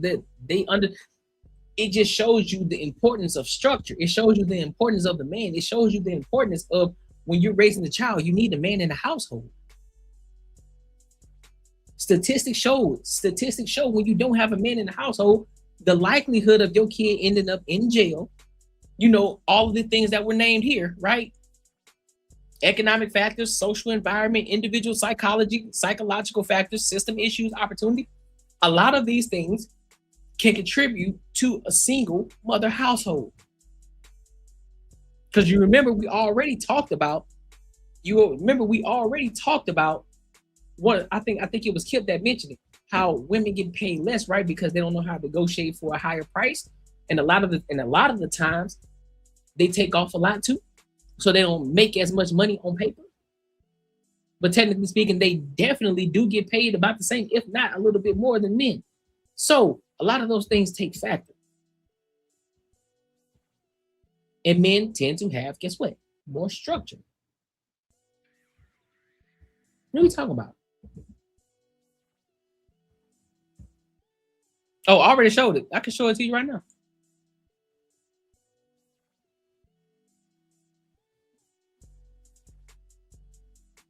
Is it fair to say that women only raise? Is it fair to say that to my single women alone? Shit, all of them. Every race that tends to raise a single child. Yep, they raise N-words. Yep, and that's not exclusive to black people. Yep, white people, Hispanic people, all of them. All of it is inclusive. So yes.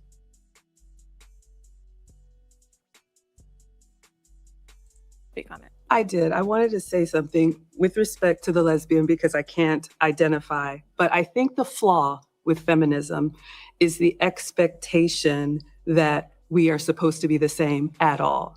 I think we understand and we appreciate we are not better or worse. We are not equal. We are equal value, but we're very different. And I think there's a natural biology that often gets overlooked. Especially if you've raised boys, you will see from the womb, they are just different. And I think when we try to put them together and say, anything you can do, I can do better, we're setting ourselves up for failure.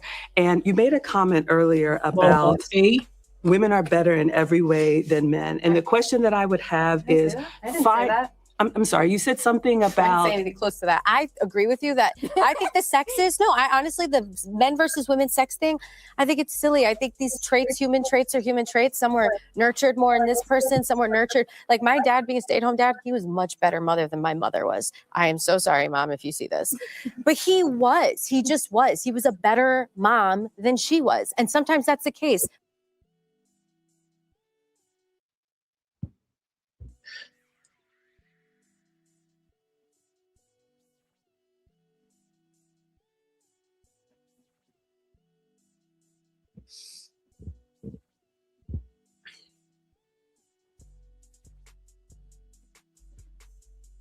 So how you just gonna emasculate your father like that? How are you see how you just gonna emasculate your father like that? See what this shows me right here is this. This is where it kind of goes to the point of, yeah, she had a stay-at-home dad. She had a dad that probably didn't have a backbone. She probably had a dad that allowed her to do whatever she wanted to, but the mom, on the other hand, was trying to hold her ass accountable and put her ass in her place. But father was like, no, don't worry about it, baby girl. I got you. You know, my little princess, baby girl. I'd do anything for you, baby girl. I got you. Don't worry about it. Telling her yes to everything. And so she got what she wanted from her dad. But when it comes to her mom saw the route that she was going. She's like, I don't want you to go that route. No. But she wanted to rebel, which is why she rebels so fucking hard. You can tell she rebels so fucking hard because her mom looks down upon her. It's like, you went in the wrong direction. This is not the way that I wanted you to raise. This is not the person I wanted you to become. But because the father was not on the same page and he didn't have a backbone, this is what you get. This is the result. And this is why he gets emasculated, talking about he was the best mom. The fuck is that? I would. I wish a motherfucker would. I wish a motherfucker would. You hear me? This is subtle. And my thing is, this is subtle disrespect. This is subtle disrespect. Real talk. Some people may say, "Oh, well, I didn't mean it like that. I didn't." Just kind of like the other little pale face blonde over there said the same thing. Well, I guess men are better moms. No, bitch. No. Moms are moms. Fathers are fathers. Just why when I hate when women say, "Oh, well, I gotta be the mama and the father." No, bitch. You can't be the father. You would never be the father. You can't even get close to being the fucking father. You just are the mother. That's all you are, and that's all you can be. You can't be a father. You can't do the things a father can do. Absolutely not. You can't provide the structure that a man can. You can't. Sorry. Don't work like that. Same thing. That's why when you walk around and you see single fathers, they never say, "Oh man, I gotta be the mom and the dad." No, they just say, "I'm the dad, I'm the father." But it's always some extra extreme shit that women gotta play. And then this goofy shit right here, this pink hair motherfucking Pikachu looking bitch, don't sit here and say, "Oh well, my father was a better mom than my mom." Oh, sorry, mom. Boy. Forget the gender role stuff and like these are all human traits. You either are a gentle, nurturing, organized person who wants to take care of a kid, or you're not. And that doesn't go man, woman. That goes person. Do not listen to this bullshit here. Do not. Please, if you see this video, when you see this video, do not listen to her. Do not listen to her unless you want to look like her. Look at her. Do you want to? Is that somebody you would want your daughter to look like? I'm talking to mothers out here in the world. I'm talking to mothers. I'm talking to fathers. Look at them two individuals right there. Is that what you want your daughter to look like? When they get older, is that what you want them to look like? Do you want them to walk around with color streaks in their hair, pink hair for no fucking reason? Don't want to wear their natural fucking hair at all. They want to paint because they so rebellious in the world, getting all these fucking goofy ass tattoos, then getting piercings on the lips, all this extra shit that she got going on. Do y'all want your daughters to look like that? Or do you want your sons to be sassy? If you do, then listen to them. Then listen to them. If you want your sons to be sassy and you want your kids to look like them, then listen to them. But if you don't, you better not listen to them. And I will say, not every woman is a mother. Not every woman should be a mother. And not everyone, right. But I would just say this, find me the society of women that are doing it by themselves. I would love to see it. Exactly, it doesn't exist. Why though? Because we are not able to sustain it. Facts. She cooking. Auntie over there cooking. Let's run that back one more time, just for the sake of it. That are doing it by themselves. I would love to see it. Exactly, it doesn't exist. Why though? Because we are not able to sustain it. We live in a safe, civil society because the men have made an agreement amongst themselves to not blow it all up. Facts. Listen, Auntie out here cooking.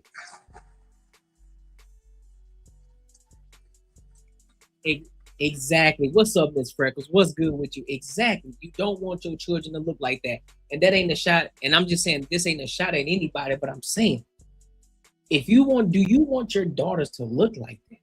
Is that a great representation of you and how you raise them? No, that is not.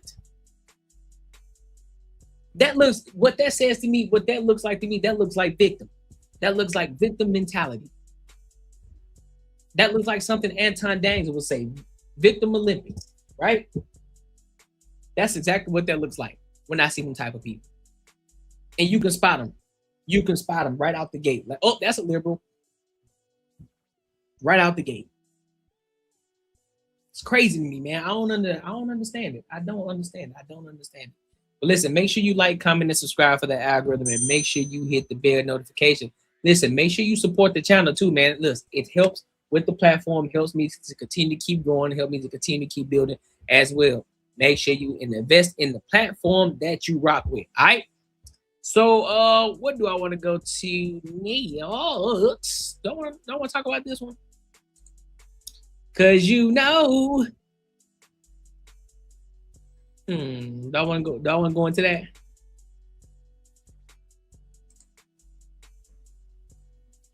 All right, so let's see.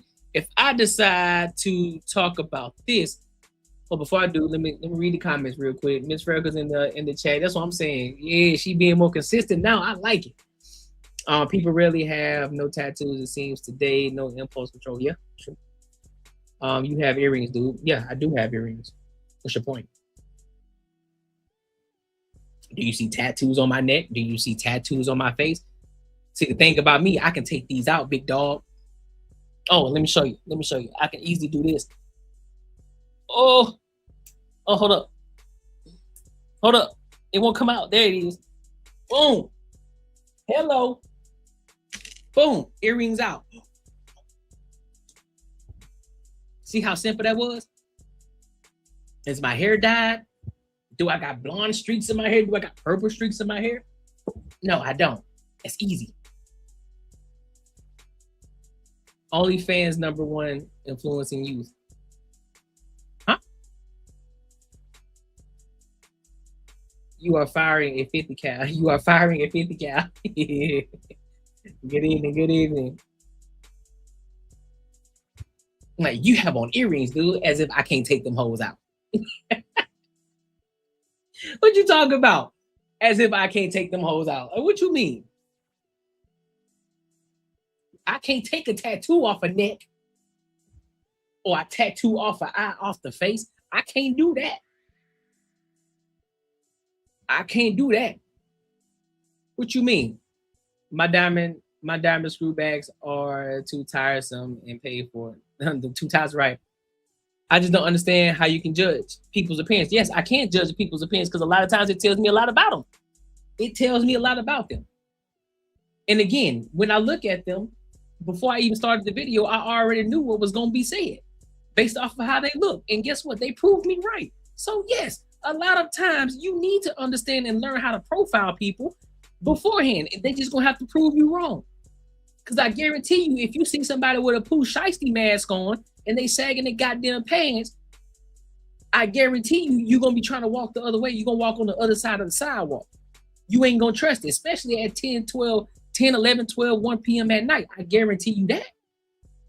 I guarantee you ain't. Because you're going to take precaution. Like, yeah, nah, I don't listen. You just going to have to prove me wrong. Because absolutely not. I do it to everybody. I profile you don't? Well, shit, and see, there you go. You don't do it, and guess what? You part of the reason why a lot of these motherfuckers be getting fucked up. Because you don't have profiling skills. You don't understand how to get yourself out of situations. You don't have situational awareness. You don't have situational awareness. That's a you problem. But see, a person like me, I have situational awareness. I look at people, I say, nah, that don't look right. I'm gonna remove myself from the situation. Because I've seen too many situations where it looked bad, where the situation looked bad, and I remove myself, and then come to find out later some bad shit happened. Yeah, absolutely not. You crazy as hell.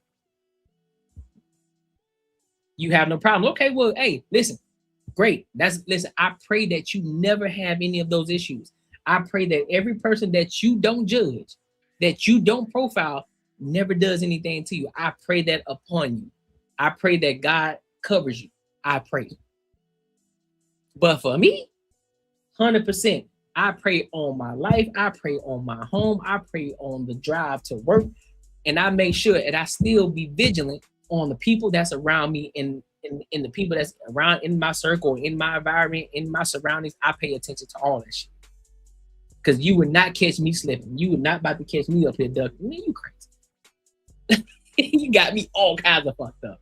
Absolutely not. So let's go. Shall I talk about this? Do y'all want to talk about the Minnesota walkout, the high school walkout, or do y'all want to get to the money? Which one? I'm gonna let the chat choose. Do y'all want to talk about the Minnesota students walkout, or do y'all want to talk about the money? Or do y'all want to do both? Let me know. Let me know. I'm gonna give y'all a few minutes to let me know while I read the chat. Katie said bullshit. It says the money. Billy's got more than the brain. Facts, Katie. Kip. I try to deal with people. Okay. Miss Freckle said the money. I have no problems. Blunt said both start somewhere. Okay. I got one who's in the middle. So we got 2 money. We got one that says start somewhere. It don't matter. Kip says, I try to deal with people honestly. Oh, and brother, I be praying. Hey, I feel you. Hey, as long as you praying, listen, as long as you pray though, you good. You prayed up, you good. That's what's up. All right, so since y'all taking a little long time, so we got a 2-1. We got a 2.5. We got a 2.5 says the money, and a 0.5 that says go to the other one. It's my show. But listen though, the chat's live matter though. Y'all are a part of this too. It ain't just me. Y'all are a part of this too. I'm hoping I'm bringing value to y'all. So I'm here as well, but I want to make sure I bring value to y'all too.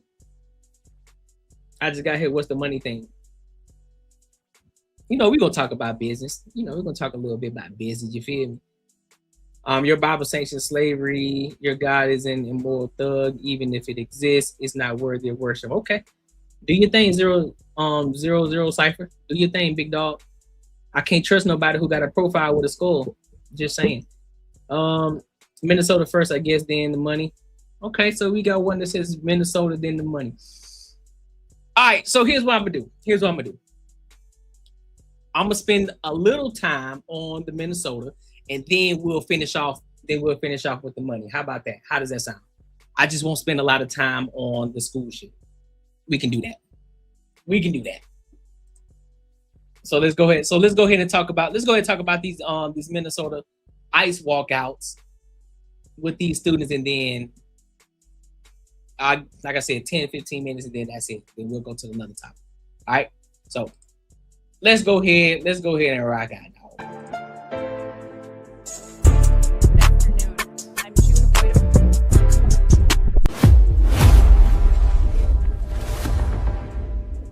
With the law firm of Zimmerman Reed, and I'm here representing Duluth and Fridley Public School Districts as well as Education Minnesota. This morning, we filed a federal lawsuit challenging the federal government's decision to remove long-standing safeguards that limited immigration enforcement activity in and around our schools. For decades, federal policy recognized that schools are different, places designed for children, education, and for the stability that families depend on. This case was filed to restore clarity and legal boundaries around schools after those protections were removed without appropriate legal process. After that change, school leaders in Minnesota began seeing the effects quickly. Attendance declined, families' daily routines and the sense of safety that schools depend on were overshadowed by fear. As a result, schools had to adjust their schedules, cancel activities, and redirect time away from teaching and towards managing this uncertainty brought about by this change in policy. What our clients are seeking is a court order to restore clear limits around schools consistent with long-standing policy so that schools can that'd be dope with Myron. intended. That'd be fire. You'll now hear from school teachers and educators who are closer to this issue. I gotta hit a certain and its threshold effects though in on order for them to schools. work with me though. I'll I hand it already know over what to that's like. Monica Byron. I gotta hit a certain threshold, so y'all gotta blow me up. Y'all gotta share my shit. Good afternoon, Y'all gotta share it, everyone, and thank create you so clips and much for shorts, coming. repost. Y'all gotta do I'm all a that teacher on leave from the in order for it to Batesville blow Public up Schools, serving as fast. president of Education Minnesota. All the groups here today bring their own perspective to this lawsuit. I, of course, think like a teacher. The Code of Ethics for Minnesota educators states, quote, "A teacher shall make reasonable effort to protect the student from conditions harmful to health and safety," unquote.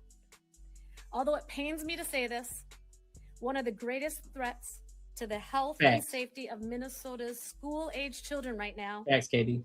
are the ICE and Border Patrol agents in our state.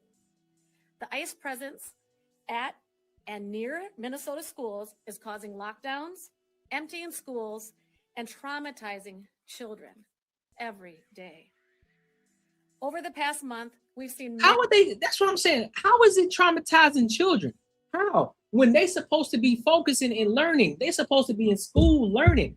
What do you mean they're traumatizing? No. Listen, bro.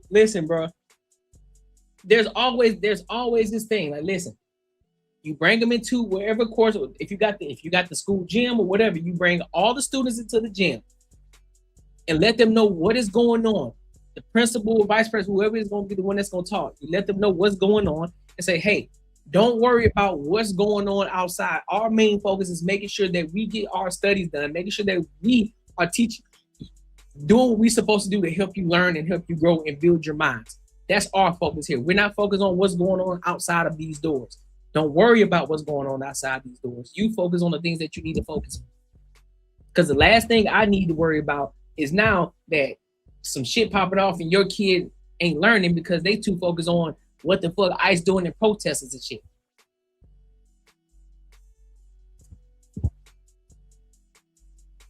These teachers, I real talk. They need to start bringing these hard neck teachers back. Not these soft, not these Miss Rachel ass teachers. No, we need them hard neck teachers back. The ones that's gonna cuss you right back out.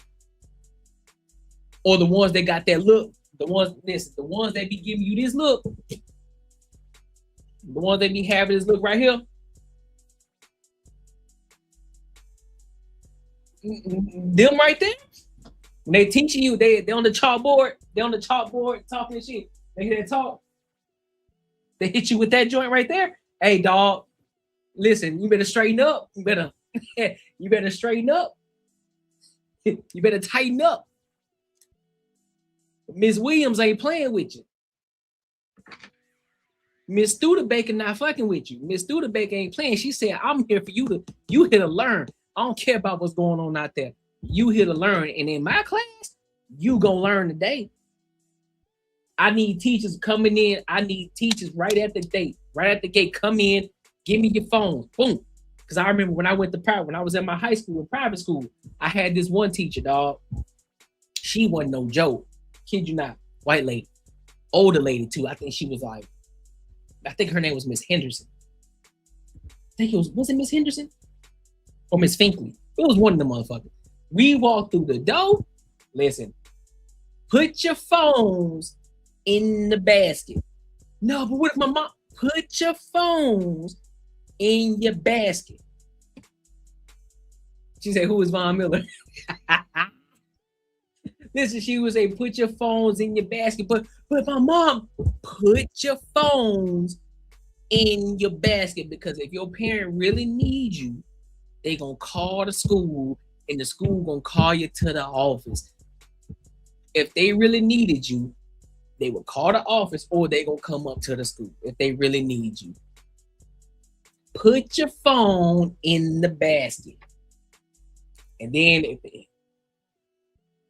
they're gonna hit you with one of these right here. Right at the door, as soon as you walked in. Oh, hey, Miss Stinson. Hold on, let me open it real quick. Let me open real quick. I'll hit you with that. Listen, you got the box right here. Oh, hey, Miss Stinson. Hey, nah. Go on, put it in there. Put it in the box. Don't play with me now. Put it in the box. Put it in the box. Miss Stinson, but boy, don't play. Many examples of students, educators, and our communities being hurt by the conduct of immigration agents near or on our schools. Spraying chemical irritants at high school students during dismissal time. That'll be my new look for the rest of the night. Questioning students about their immigration status for no clear reason other than their skin color. And using a 5-year-old returning home from preschool as bait to try to arrest his parents. These Ain't no actions pump are faking. not only Ain't no shocking, pump faking. they're unlawful. They are not only disturbing, they are disrupting the safe spaces educators create for our students. Our students can't learn, our educators can't teach, and when there are masked, armed agents outside of classroom windows, sometimes for days and days, that leaves our students and educators traumatized. Thousands of students have missed weeks of school, and their absences leave a hole in our communities. The really young students that I taught, They seem soft. All these teachers seem mad. Fiona Melly, soft. Soft. Protesting is not a crime. We will say it every time. Protesting is not a crime. Ice out. I'm really angry. I'm angry and I'm sad like all of the time. I'm a university student. I can't focus on my classes. I have a lot of friends who are really scared to go outside right now, regardless of their citizenship status.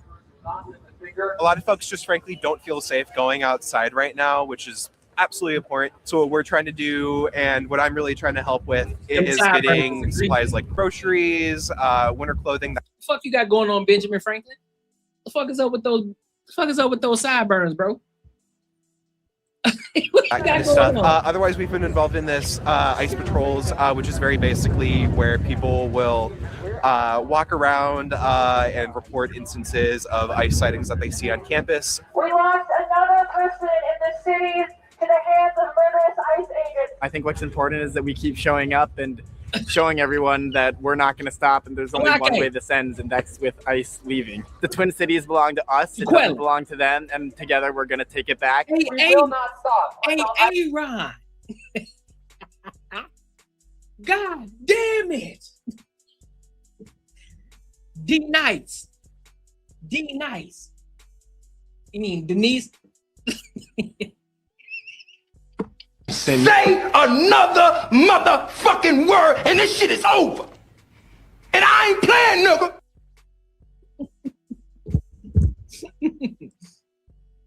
nigga.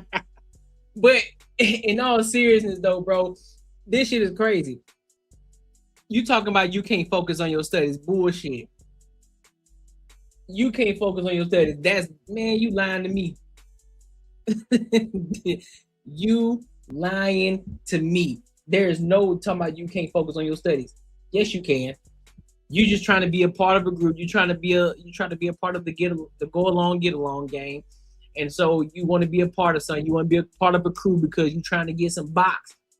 Because you see the little cutie over there. And I'm like, man, listen, all I gotta do is act like I'm protesting. I really don't care about that shit for real. I'm just trying to get some box. I got time for that shit, bro. I'm trying to get my studies. Because the last thing I want to hear is my parents talking about why in the hell are you failing? Why are you failing history class? Oh, shit. Because the teacher, I can't really understand what she talking about, man. Because, like, she give us so much work, man. And then when we got the study guide, she then changed up the whole test that we don't even know what the hell we were studying for.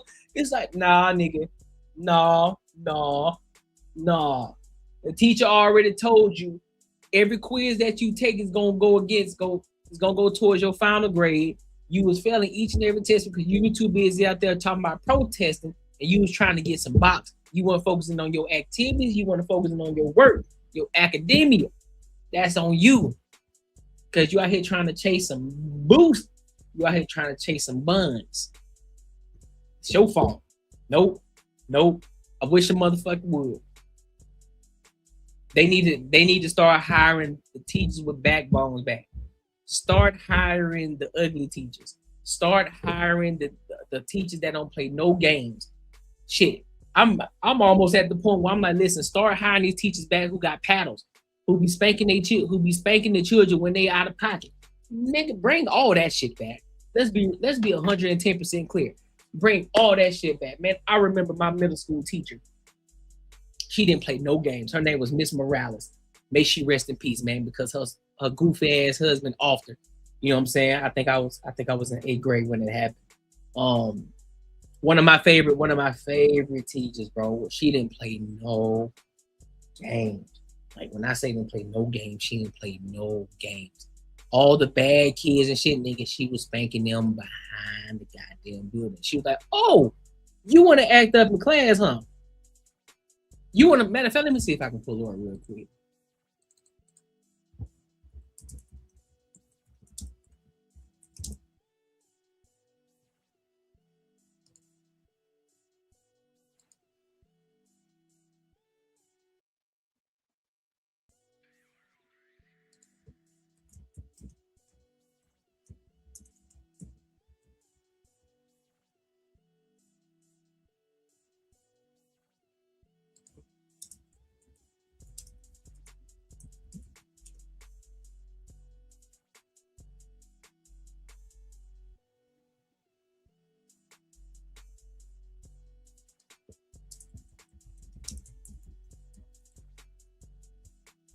Let me see. Where she at?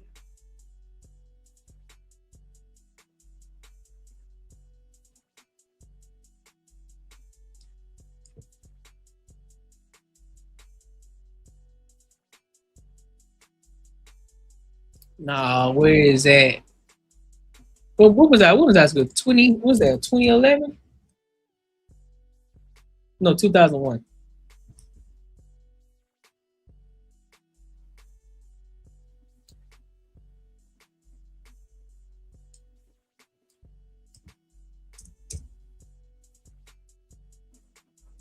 They ain't got that shit. Let me see, 2002. 2003.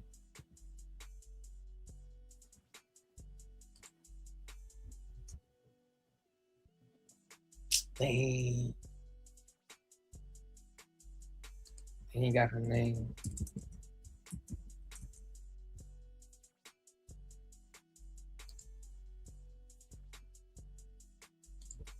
They ain't pulling her up. Oh well. But she ended up being unalived by her husband, man. She ended up being unalived by her husband, but she didn't play no games, dog. She didn't play no games, right? She was out there paddling. Folks. All the bad kids, man. I remember I got a paddle one time because I was out there fucking around.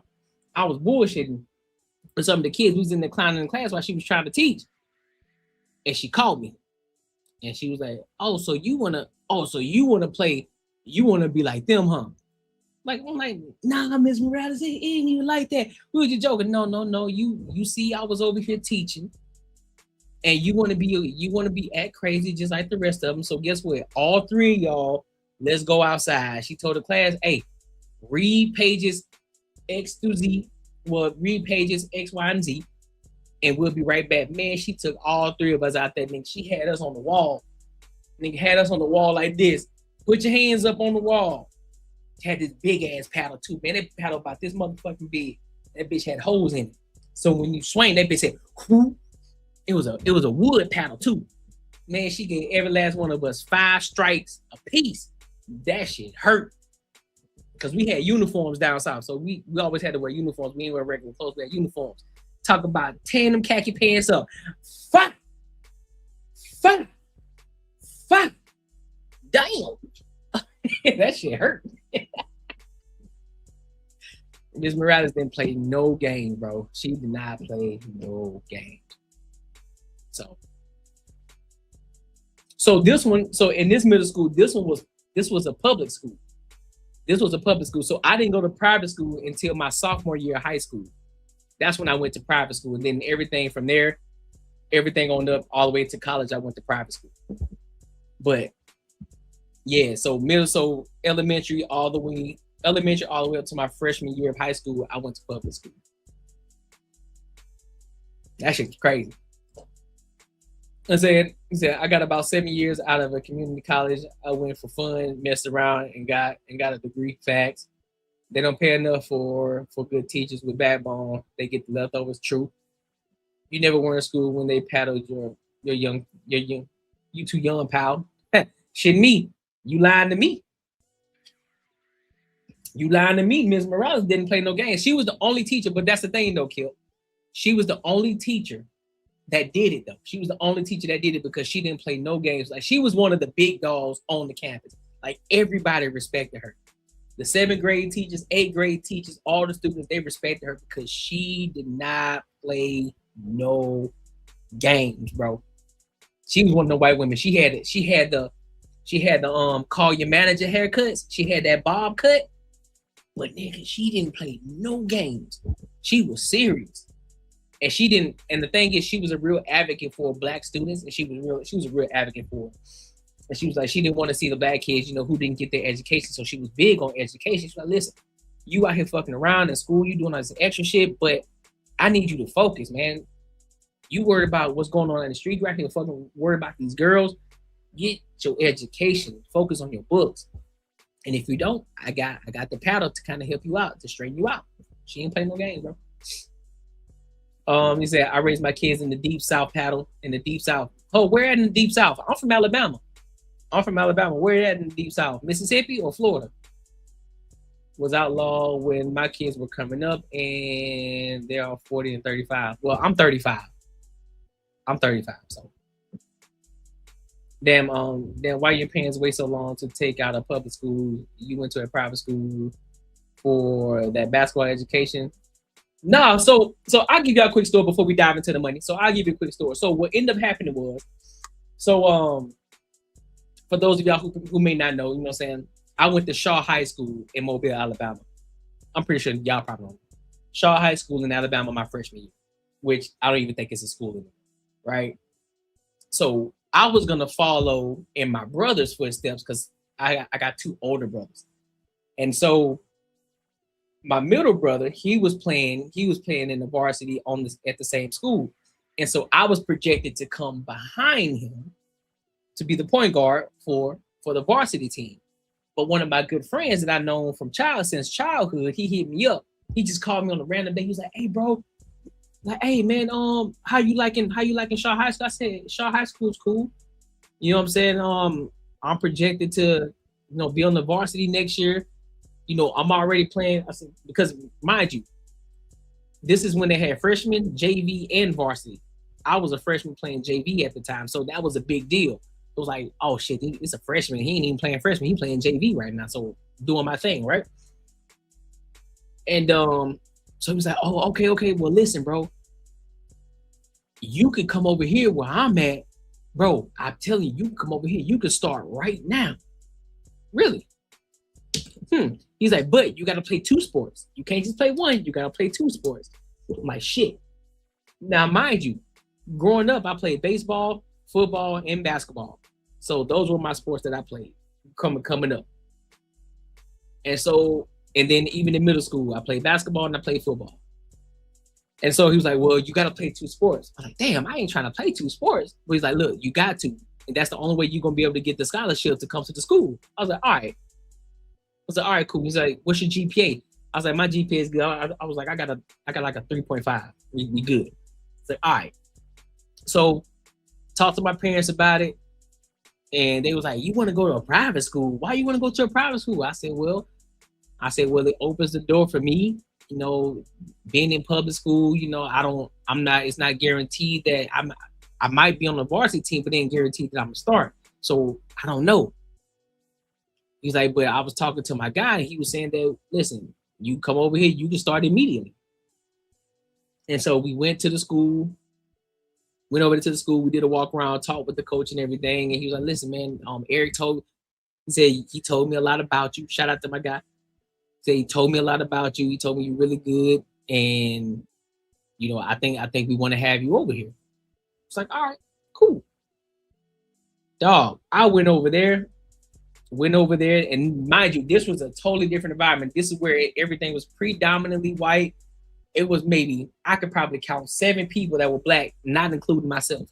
7 people that were black over at this school, right? Smaller school. Went over there.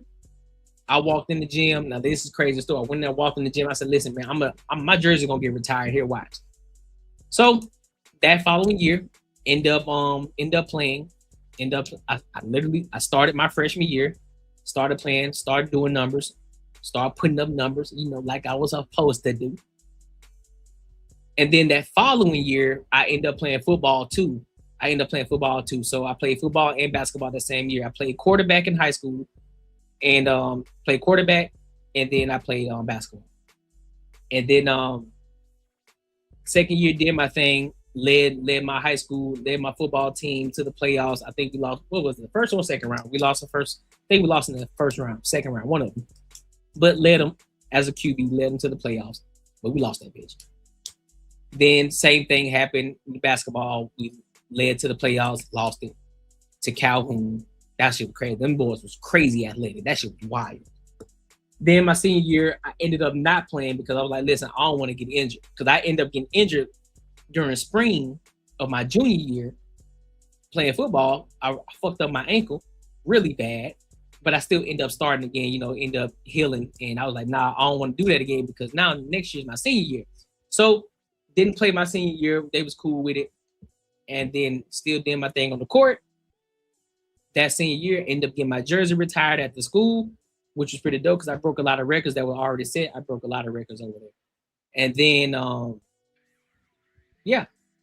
they ended up going to Mississippi College my freshman year, pretty much flunked out, had to come back to JUCO to get my grades back up because that's a whole nother story for a different day. But flunked out my freshman year, went back to JUCO, got my grades back up, focused on my grades, played ball at the JUCO.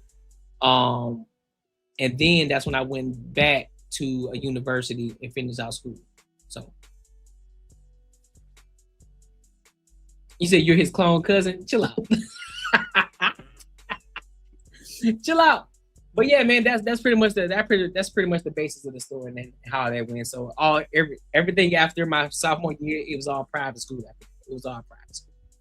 So yeah, that's how that went. Oh, that is how that went. Good times though. Good times though. It's all good times. All right, so 60. I want to go ahead and get into the money. Let's go ahead and dive in because I know y'all waiting on the money. You know what I'm saying? But I had to get a quick little story. Let's talk about my favorite person to talk about when we talk about business. I honestly think she's dope, bro. I'm not gonna hold you. I think she's dope as hell. And there's not many, and it's gonna sound crazy, there's not many women that I actually listen to a lot in regards to when we talk about business because a lot of them just be on some bullshit. But Shorty here, she be on it. And Cody Sanchez, she be on top of her shit. And so she's talking about 7 businesses with shockingly high failure rates. So we're gonna talk about these type of businesses. All right. So make sure you lock in, make sure you tap in. Listen, make sure y'all support the channel too. I only got one super chat. I'm gonna need y'all to get these super chats up because if y'all really fucking with me, y'all would have been super chatting right now. Y'all playing. Real talk. Y'all playing with me right now. But let's go ahead and get into it.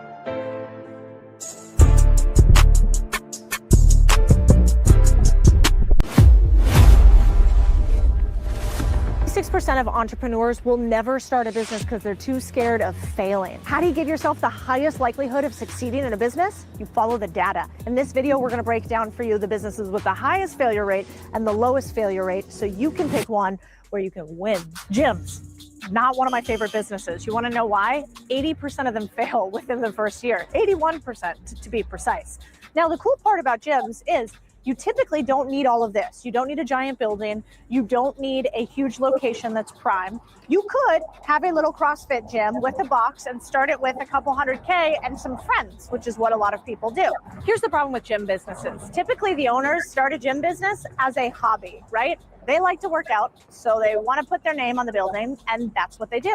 Which means that they neglect the finances, they don't have a marketing plan, they do things custom, they don't have standard pricing, they don't have third-party products that they take a cut on and sell, and they don't do high margin, which is things like subscriptions and also personalized training at a really expensive level. One of the secrets to wealth in general is if you want to get rich, sell things to rich people because they pay more. Gyms are a really hard business to do that. Now, there are models that work. Gold's been around forever. It's a franchise. And there's basically 2 ways you can do a gym. You can have a Gold's gym, and you can have a Planet Fitness where they kind of expect you to subscribe and then really never come. Or you can have an Equinox where they expect you to come, but you're going to pay for it. That's the difference between like $10 a month and $200 or $300 a month. Regardless, I think. Or a Lifetime Fitness. Or a Lifetime Fitness, because Lifetime Fitness, they pretty dope. They got a lot of shit in there too. And there are certain areas, especially in the Biltmore area out here in Arizona, you can find a lot of celebrities in there. You can find a lot of successful people, a lot of rich people in there. So if you are in the Arizona area and you want to tap in and rub shoulders with some people who are high earners, make a lot of money, Lifetime Fitness in the Biltmore area, that's the way to go. Just go get swole when you go to the gym. And if you want to make your bank account swole, pick another business. ATMs. I get pitched this business all the time because it seems easy. All right, Katie, and like it might not take that much money to start. Let me tell you why I don't like this business, because of the math. Average 3 to 5 transactions a day of $80 to $100, the average transaction size. I'll read that in a minute. You get 1 to 2% of it, which means you make about $2.40 to $15 a day per machine. You got to drive around and pick up the cash in all of these on at least a couple day basis. Otherwise, they get stolen. This one actually isn't located here anymore. I bet you could guess why if you pan around this area. Oh, where so you the money just doesn't add up. Hold up. The other problem is for a machine, the machines themselves. Oh shit, Katie. Okay. Listen. Let me go ahead and plug my Patreon in real quick, because shout out to my guy JB, and shout out to my guy Marcus Courtney, shout out to Ashley, shout out to my guy Macaroni Tony. So if you ain't tapped into the Patreon, right? We are building to a certain point to where, you know, we're gonna end up hosting our first meetup. So if you're gonna want to be a part of that, you're gonna meet your boy, get to kick it with your boy. You definitely want to tap into the Patreon. But there's other things as well that we're teaching and we're learning, we're building and growing in there as well. So, but definitely tap into the Patreon, bro. Link is in the description, and I think I pinned it in the comments as well. Yep, sure did. Are pretty expensive. They cost 7 years on average from you giving them the money for the machine to you paying it all back with the revenue and profits of the business. The other reason is, let's think about it this way. Anybody got cash on them in this group? I know the answer to that, and that's no, except maybe Samuel. But most people these days are not carrying cash around. So we're having a declining user base with really tiny margins and a lot of logistics, tough business. The second way that people make money on ATMs is they charge a surcharge, right? So you take a percentage of the transaction cost, 1 to 2 to 5%, and then you might add a surcharge, which is like $2 to $5 per transaction.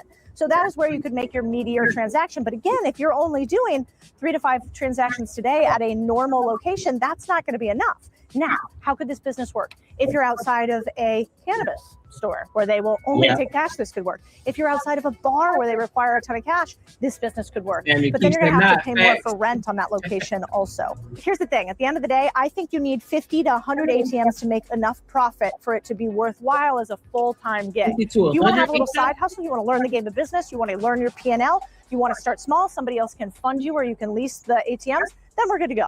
Why I would never buy a dry cleaning business, or why Cody Sanchez hates dry cleaners. Let me tell you 2 reasons. The first one is, look at this graph. We basically seen the number of establishments plunge, meaning people are using them a lot less. Probably has to do with the fact that suits are going out, more people are working from remote, and less things that need to be dry cleaned are part of our everyday life. The second reason is one word, and it's called remediation. So if you go on the internet right now, you'll see like hundreds of dry cleaners selling for $100,000 to $200,000, and you can often sell or finance them. So why wouldn't I like those?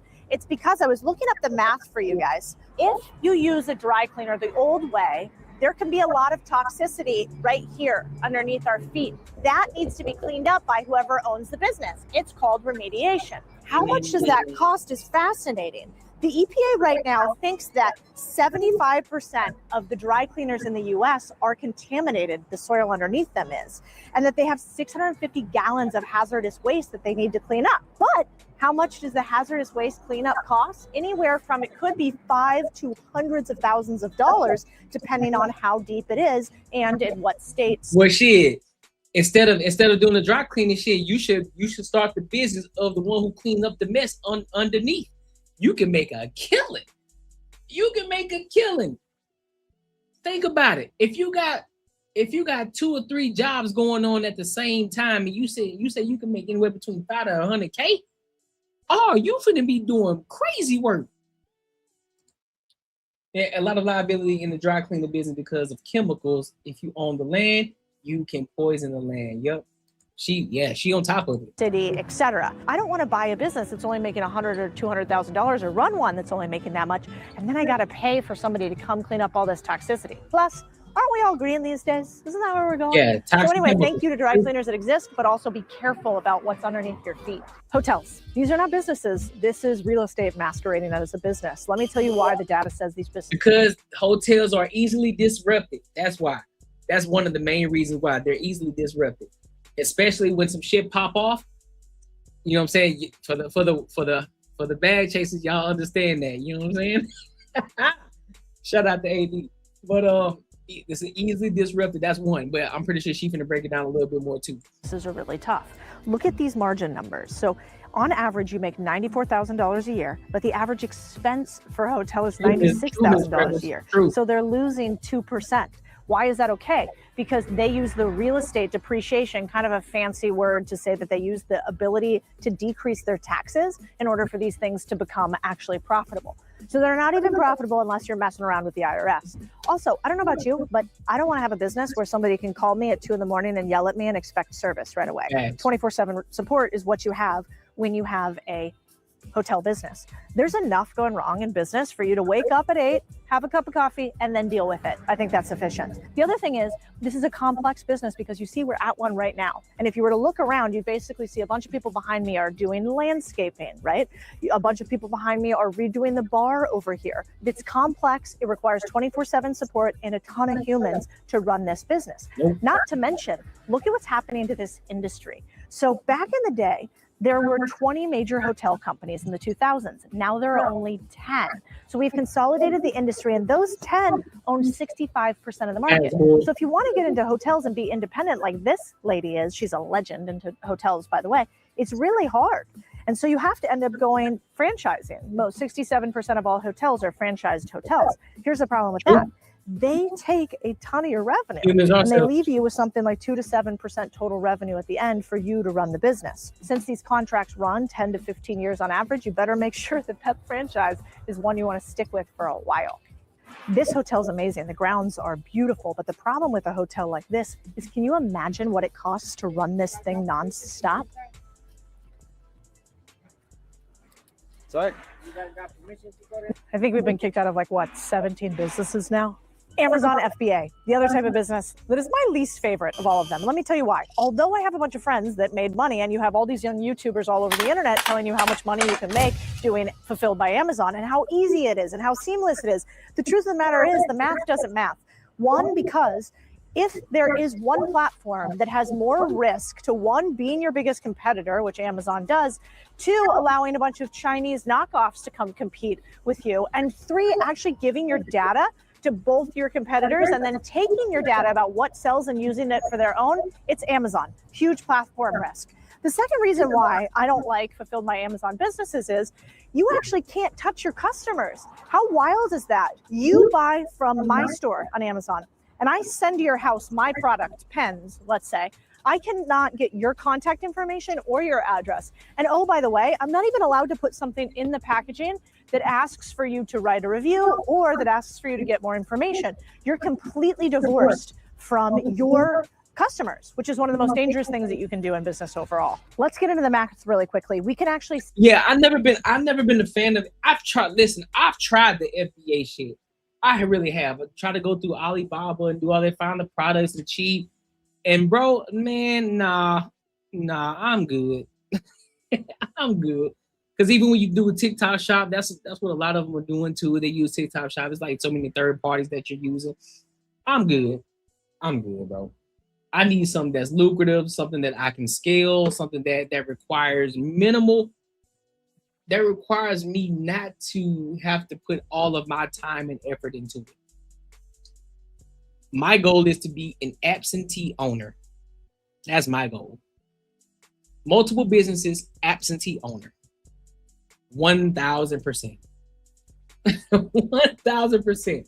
Until I get to a point where I'm an absentee owner, then I can remove myself from the 9 to 5 And now I have a little bit more time on my hands to where I can focus on other businesses that may require a little bit more time from me. That's where I'm at with it. That's where I'm at with it. I'm actually, matter of fact, listen, I want to make sure that y'all know that I ain't just talking just to be talking, right? I want y'all to understand. I'm not just talking just to be talking. I'm actually out here putting in the work. Listen, I need y'all to understand. I'm actually out here putting in the work. I wish I could really see that. Can y'all see that? Y'all can't see that, can you? Let me see something.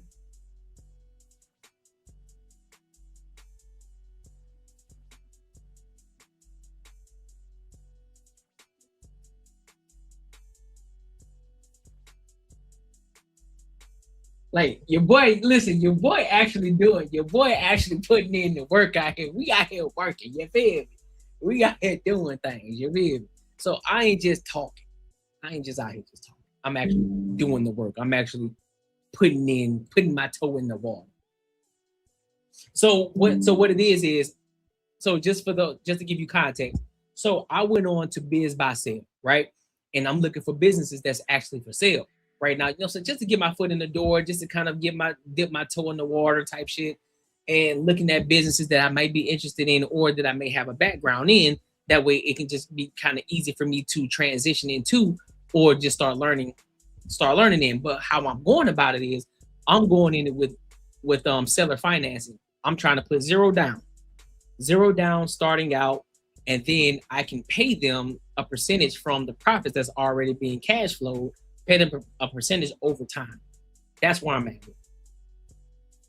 And so I'm talking with a guy right now who we're actually trying to make something happen. So that's what we got. That's what we got. See how many Amazon sellers make money or not.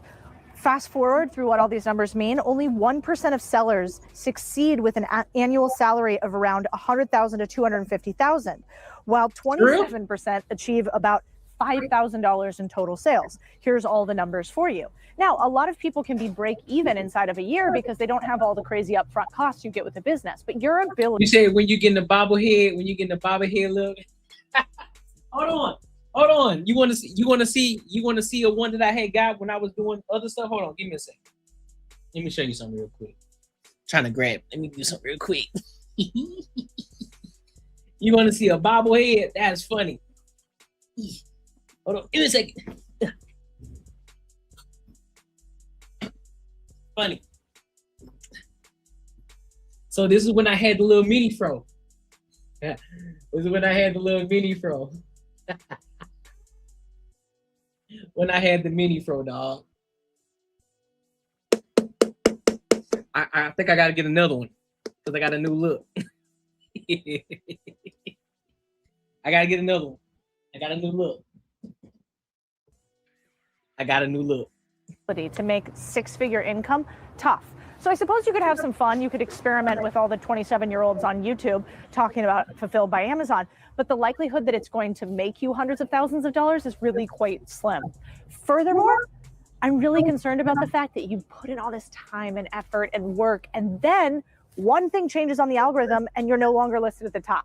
Oh, and not to mention, the last time that I was looking at one of our businesses that had a percentage of their revenue from Amazon, they started getting competitors who actually gave fake reviews and bought their product in order to tank their rankings, because if you have one negative review, on average, you need 10 to 20 positive reviews to offset it. That business eviscerated. So be very careful. We like Jeff Bezos. It's great for the world. 24-hour delivery. Incredible. Hold on, what'd you say? You said you buy territory with grocery stores. Buy territory with, you mean buy land, right? Stores on your route.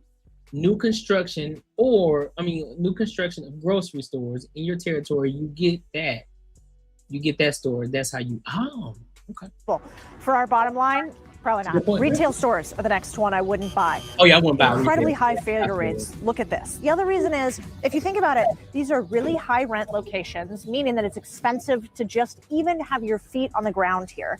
Second is the user base is declining. What do you mean? Well, more and more we shop online, Amazon and at e-commerce, as opposed to in person. So the graph goes like this, which is usually not a great tell in a business that you're starting. The other reason is they have something called negative float, which sounds like kind of maybe technical, but negative float, all that means is that you pay money up front for clothes, maybe a season or two ahead, and you only get money when somebody buys it eventually after waiting for it to be shipped to you and then hoping that you sell to somebody else. It's also really hard to determine what inventory should look like. That's why retail freaks me out. I could call this a cash suck business, not a cash flow business. And while I'm really happy to window shop, I think if you just need that little retail store to sell live, laugh, love t-shirts, maybe do it as a loss leader. That is a business that you have a ton of money and you don't want to make any more. And as the saying goes with vineyards, the same goes with retail, which is if you want to make $1 million with a retail store, start with 3 million. This statistic is wild. As of April 2023, there were 8 big retailers that went completely bankrupt, Bed Bath & Beyond included. In 2022, there were 10 retailers in the entire year. This is not a good trajectory. The other one that freaks me out is the percentage rate of businesses that still operate after the first 4 years in business in the retail industry is less than 47% after the first year's 90% failure rate. Woo! No mathematician, but that don't look good. Restaurants, really tough business to win in. Actually, one of my least favorite ones, as evidenced by one failed right behind us right now. Look at all of this real estate that is now empty and how expensive it had to be to get started. The average small business in the US sells for somewhere around $800,000, but the average restaurant sells for $198,000. Why? Because they're really hard to win at over the long term. In fact, I was looking up some stats for you guys. 60% fail in year one, 80% in 4 years. Huge competition. In fact, scroll down this street to see what they're working with. We've got Juiceland, we've got Chipotle, we've got something at the end, we've got a Hot Dottie over here, and we've got 3 more restaurants right next to that. So why do restaurants fail? Lots of reasons. One is they run out of cash because they don't have enough money up front. The average build of a restaurant's anywhere from $200,000 to $1 million to build out. That's a lot of quan. Second is they have to have a lot of money to keep running, both for wages for employees, but more than anything for the food that they need to sell you. Plus, there's this little word called spoilage, which is awful, which basically means that food can't last forever like a t-shirt can. And so she says she's laughing, it wasn't funny. So the large retailers have a leg up on small ones because the big stores like Walmart and Target only do co-signing. They don't pay their vendors until they sells at the register. Oh, didn't know that. This is Miss Freckles. This is I knew y'all were gonna like it. Got to pay for it over time. One of the other big things that nobody thinks about with restaurants is it's really hard to keep a consumer with you over time, and often they don't give you their contact information. They just wipe a credit card. So as opposed to an online business where you can email them, tell them to come back, a restaurant, you can't really do anything unless you're really smart about getting referrals. Here's one thing that I'm also learning too when it comes to these type of things. And why a lot of these companies aren't selling, because it's not geared towards the individual. It's not helping a person go from point A to point B. Meaning, how does this improve my life? How does this improve my well-being? How does this take me from this point of my life to this point of my life? And so this is why these companies that she's already mentioned, that's why a lot of them don't work. They're fair weather. There's so many different restaurants you can go to. There's so many different clothes that you can buy. You can buy clothes from Amazon. There's so many people that have online businesses, right? They're selling clothes. So you're not gonna be subject to just one thing. I got a whole bunch of pair of shoes over here. I got Nikes, I got New Balance, I got Jordans. Hell, what else? Well, yeah, that's pretty much it. I got Nikes, Jordans, one pair of New Balance, but everything Nike. But then I got a whole bunch of hats over here too, and I bought them. I didn't buy them from all the same places. I bought them from different places, right? So you're not subject to these things. And these shoes aren't taking me from point A to point B. They're just a style thing. I just like shoes. There was a horrible fallout. The window shaking my head. I know she was pissed for. Listen, I ain't gonna hold you. I would laugh too. I don't give a fuck how bad they would have been. I would have laughed. That's a laugh at me. Dated a girl for years that worked for VF Corp, which sold to Walmart and Target. Damn. Okay. If you have to start a restaurant, then you might want to start one like this. They have lower failure rates as fast food joints. This one here is called full service restaurant, a lot more expensive to run, much higher failure rate. That is a lower failure rate. Also, I do own some restaurants, or at least parts of them. It doesn't mean you can't make money in these things. It's just what's the highest likelihood to fail and how good of an operator do you have to be? I own part of a restaurant called The Well. It's awesome, but they've also got these pop-up stores, and these things are the real part that makes money. Trucking, transportation. This is called last mile delivery, and this area is booming. In fact, the success... I got a background in transportation. We might have something.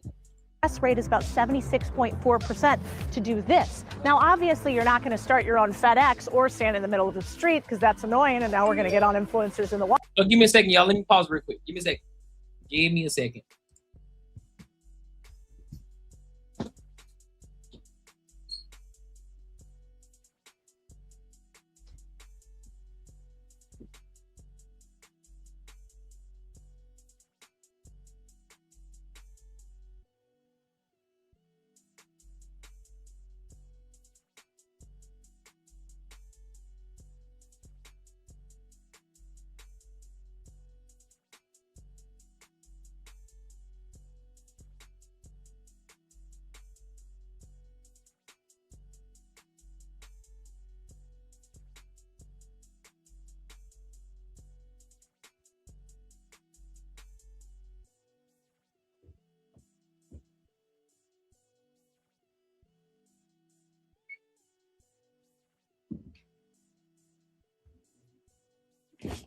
We back. Wild.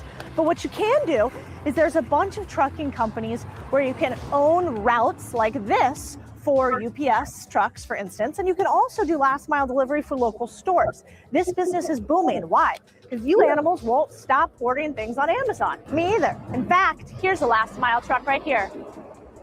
See, guys, there's another one. That's a prime last mile delivery truck. Transportation is one of those things that's going to be hard to disrupt. You're always going to need transportation, whether you got to transport food, transport clothes, transport products, metals, anything. Transportation is a huge business that you can dive into, whether if you're just starting out small. Listen, even if you got a pickup truck, right? I have a pickup truck, right? You can start your business off by just transporting small products from one business to the other. You can start that as a small business, then you can ramp up from there. And you can make a killing just using your vehicle as that transportation vehicle until you just say, you know what? I want to be able to deliver to multiple places at one time. All right, so now you've made enough money because you can only deliver only so much, and that's only so much that your vehicle can take. So it's like, all right, I can deliver to two businesses with my truck, right?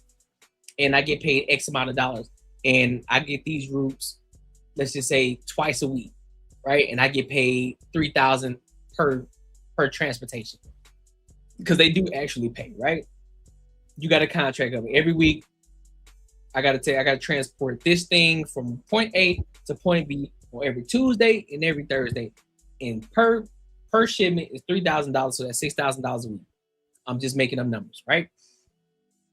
So now you say, listen, I'm gonna do this for a few months until I really truly understand the business, understand the back end, understand the logistics of it, and just understand how to operate it as a business. So now that I've made enough money, boom, I can go and purchase a bigger truck. Or I can just say, fuck it, I'm gonna go do a box truck. Because now, instead of me being able to just transport products to 2 places, now I can do 6 to 8 places now. Now we cooking with grease, and now I can say, boom, each one is $3,000 per shipment. Just making up numbers here. $3,000 per shipment. I'm making the killing.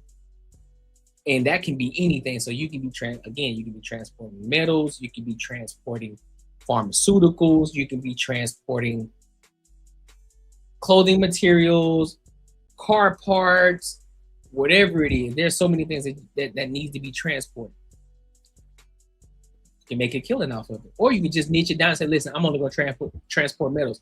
Or, mind you, there's a lot of people who still do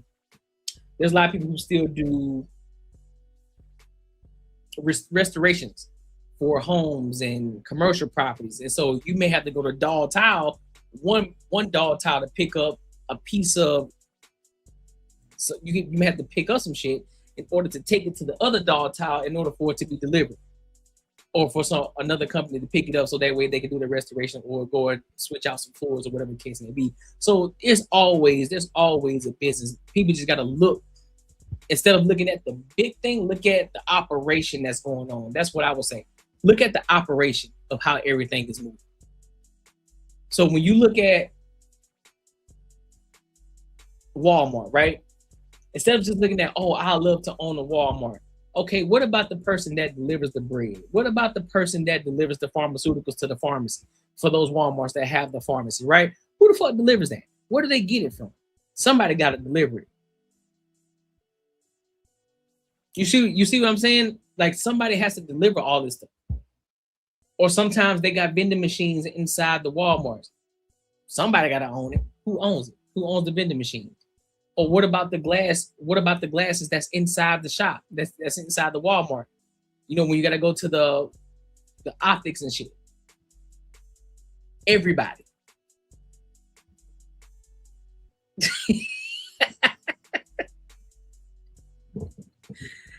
Hey, bro, chill. He said,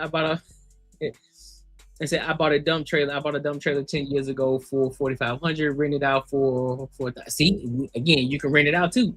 You can buy the truck just to rent it out. You can say, you know what? I don't want to do the business, but I'm gonna buy the truck and I'm gonna rent it out to people. How many people are willing to say, you know what? I don't got $20,000-$30,000 to put down on the fucking box truck, but I know this guy who's willing to rent it for me, to rent it out to me for X amount of dollars. I can sustain that because the money that I'm making to do this delivery is $1,000 to deliver this. I can pay $400, so I just profit $600 off of that. What are we talking about? There's ways to do everything.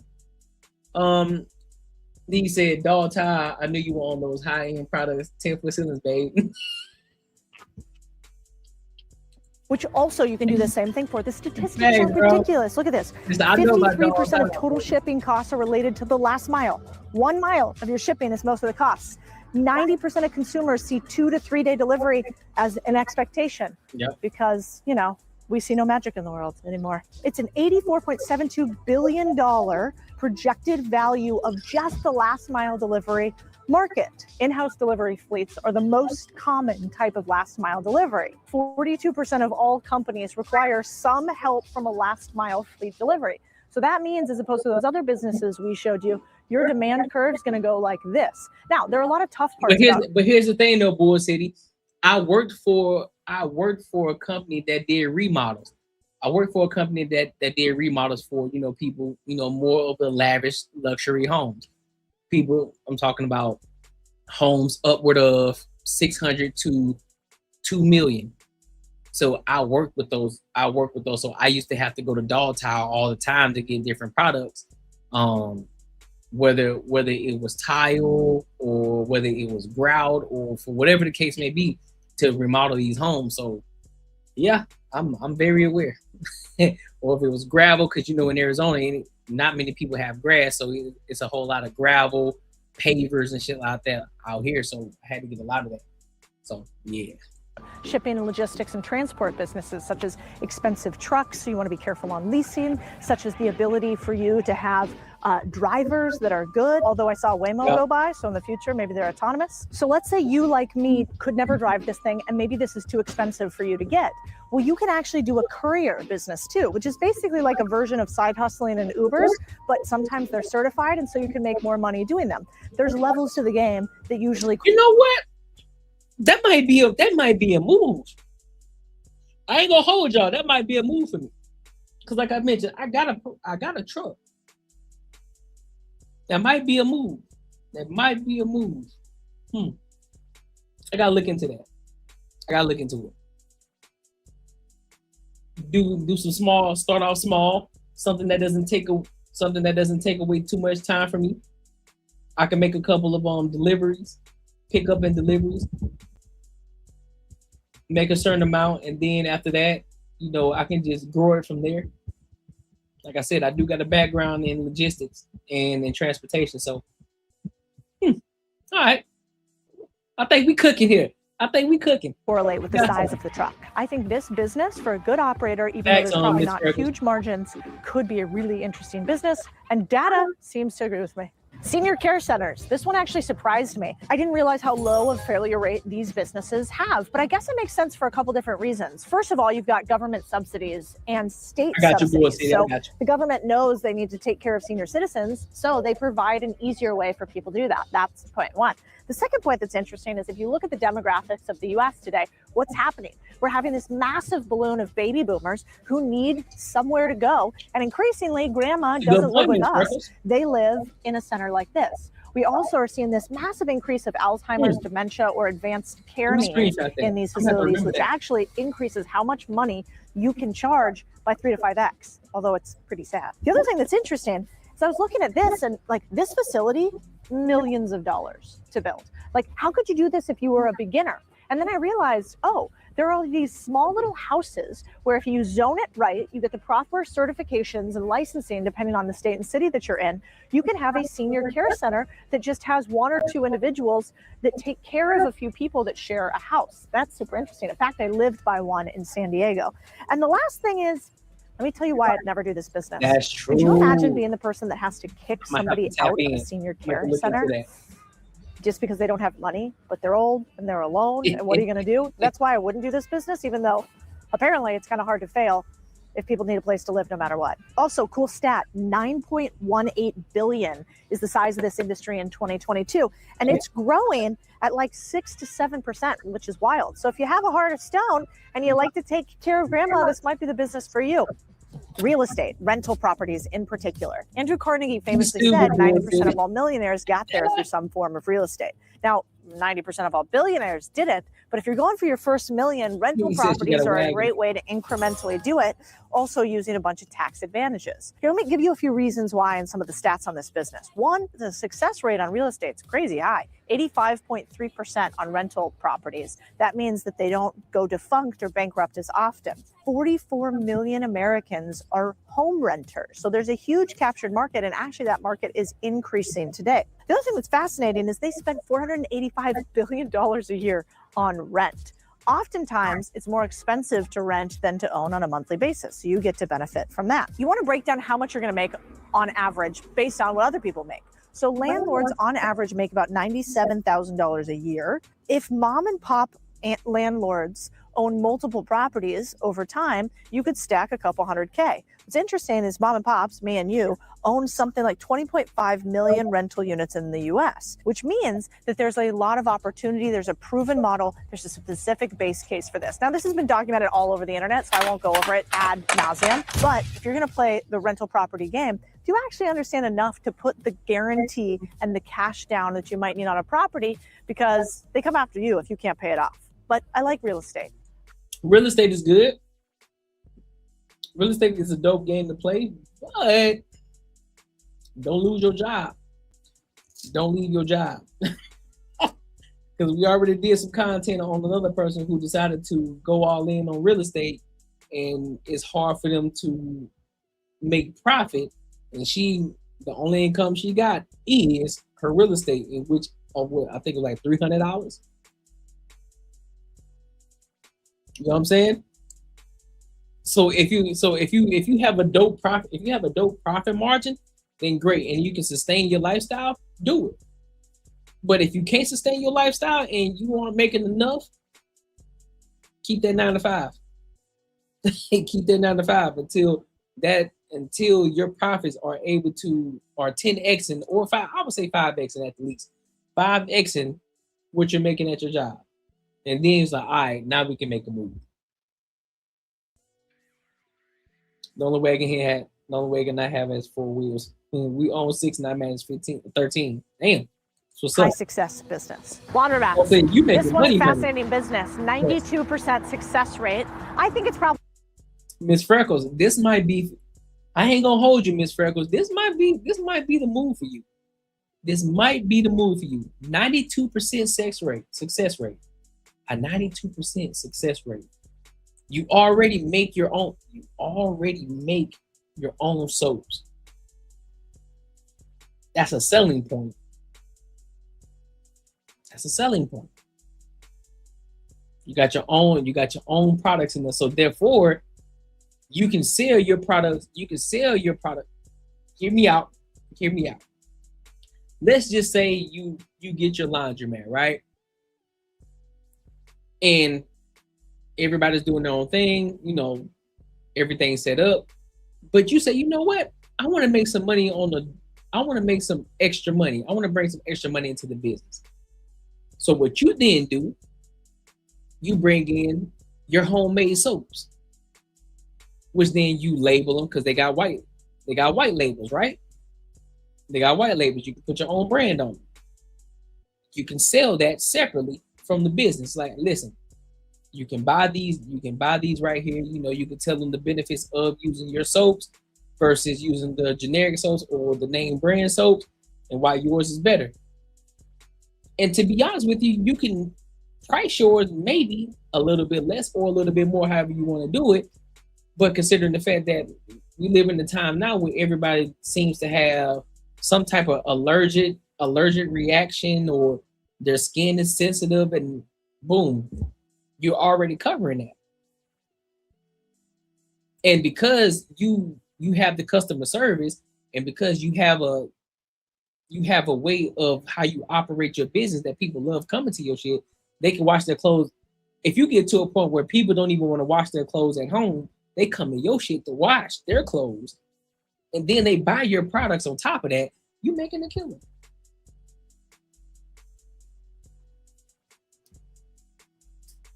Just saying.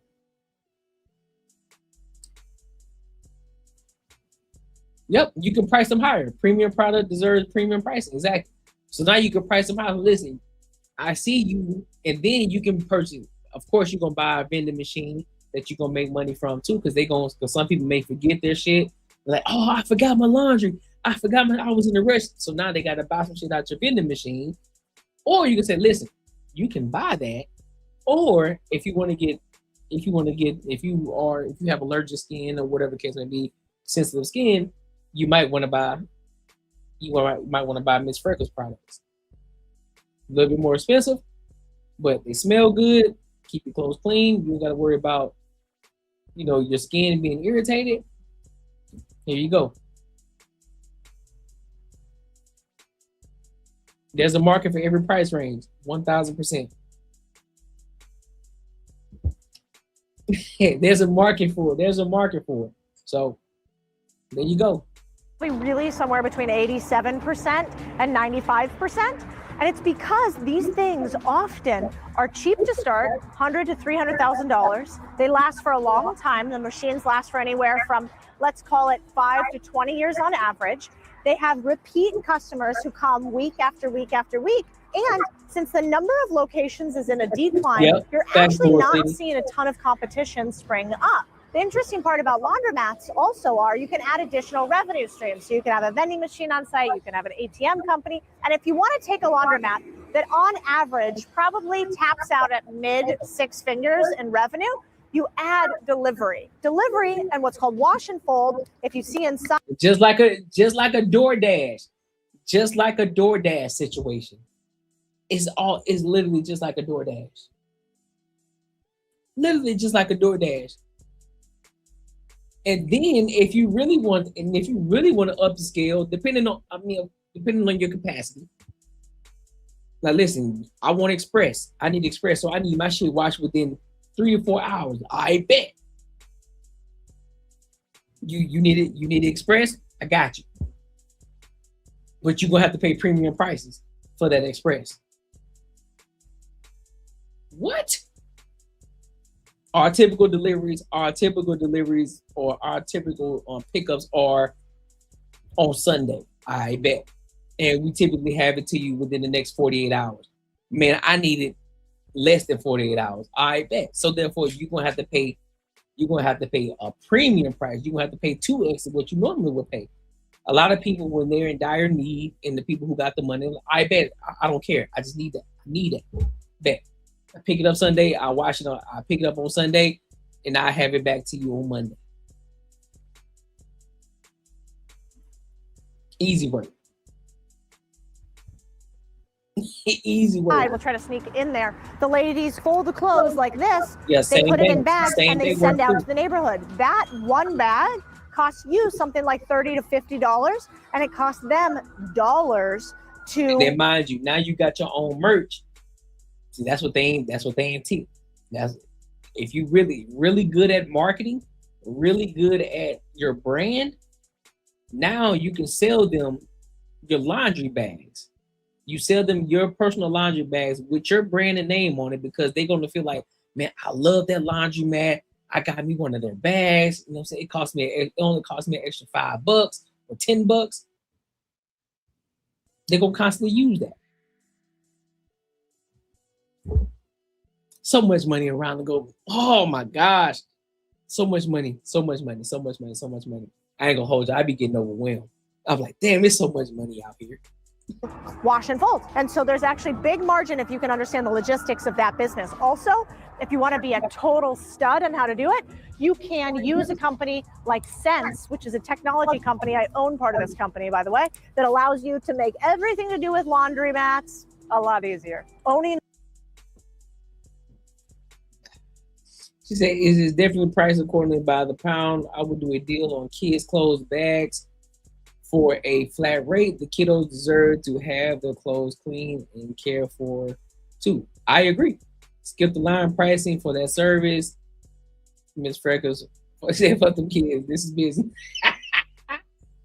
And then you can add a subscription service too for those people who do it on a consistent basis. Like, listen, I need my shit picked up every Sunday and clean. Subscription service.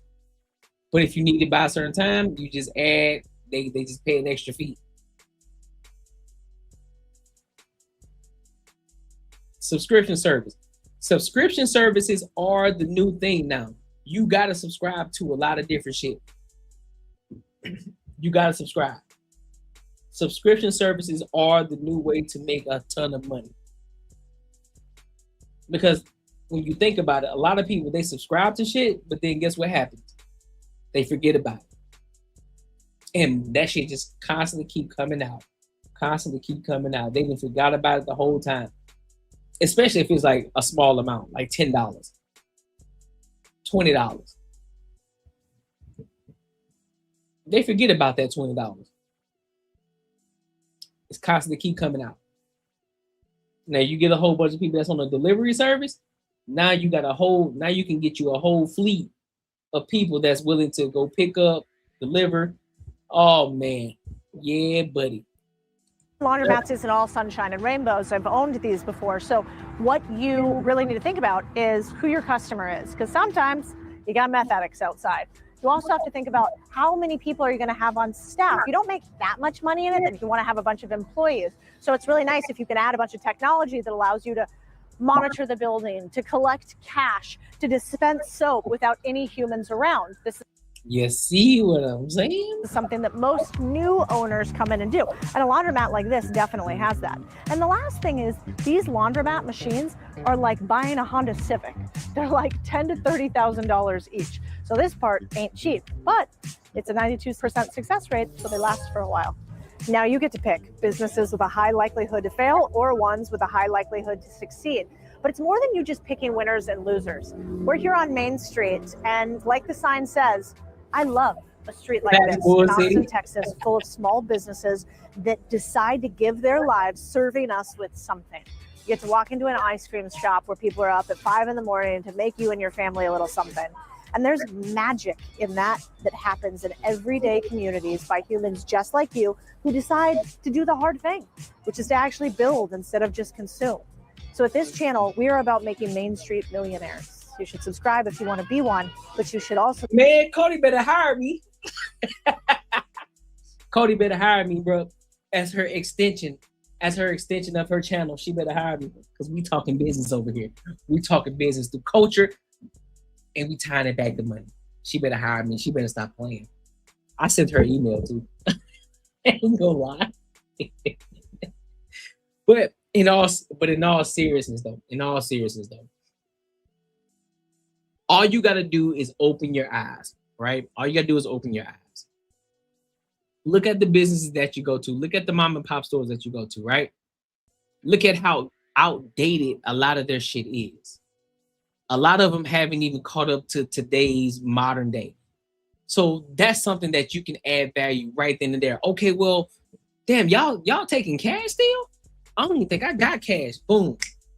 Problem. You can solve a problem right there. Now listen, y'all probably can make more money if you just add, an Apple Pay machine or a tap to pay. You can make more money by doing this. And she only lists 7 businesses. There's a ton of businesses out here right now that you can purchase or that you can tap into, and you can start making money out the gate.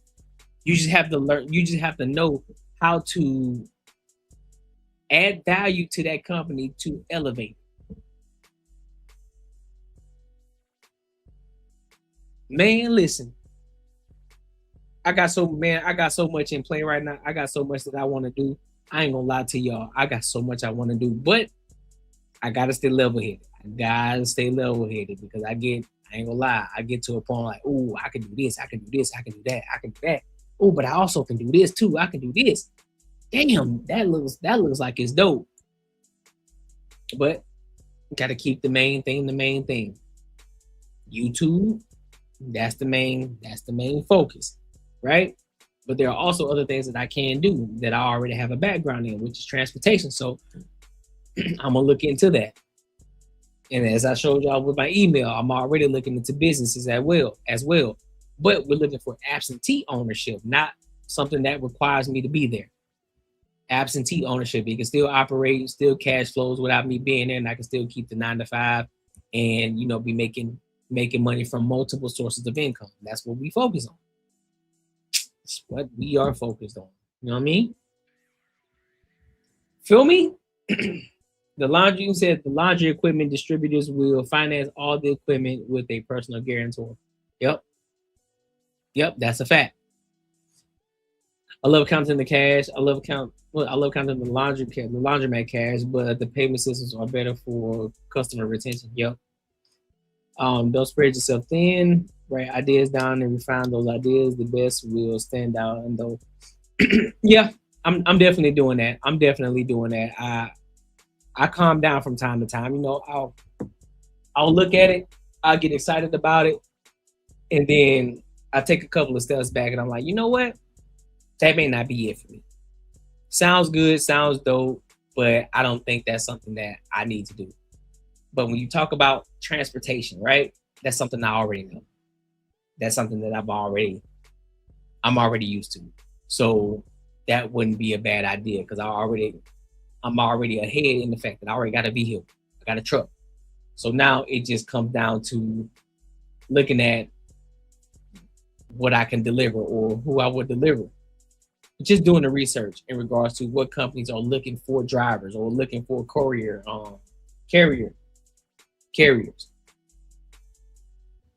Looking at that. You feel me? Like, man, I get hella excited, bro. I can barely talk. I'm not gonna lie.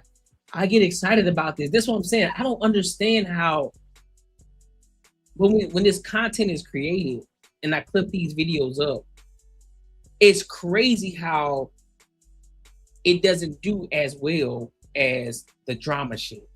It's like, bro, y'all niggas talk about money all the time. Y'all talk about how y'all ain't got it. You talk about how there ain't no jobs out here. You talk about you wish you had more money or ways that you can make more money, and we're providing that for you here on the Courtney Show. And y'all niggas ain't even tapping in. What kind of shit is that? Mind you, listen, let me tell you how crazy it is. Let me tell you how crazy this bullshit is. When we started this live out, right? we were at almost 100 viewers. We're down to 9 since we started talking about money. We're down to 9. To 9. And it was slowly gradually, like in the beginning of the show, in the beginning of this topic, I think we were like at 40 something. Now we're back down to like 9. Come on, fam. People don't want to make no bread for real. They really ain't out here trying to get to it. They just talking. They want to see the drama to get that dopamine. But I get the dopamine from when we talk about money. Man, I get overstimulated when we talk about money. Because it's like, man, it's so many different ideas that we can get. We walk by so much money each and every day. There's so much money out here. And then it gets so overwhelming. It's like, oh, I can do this. Oh, I can do that. I can do this. But damn, I can do this too. You feel me? And so that's what's crazy. That's what's crazy to me. We out here talking about money, how to get to it. Better life. Ownership. Getting back to when smaller businesses really matter. You feel me? So fuck all the big corporations. We ain't stunned those. There's a lot of multi-millionaires that got small businesses.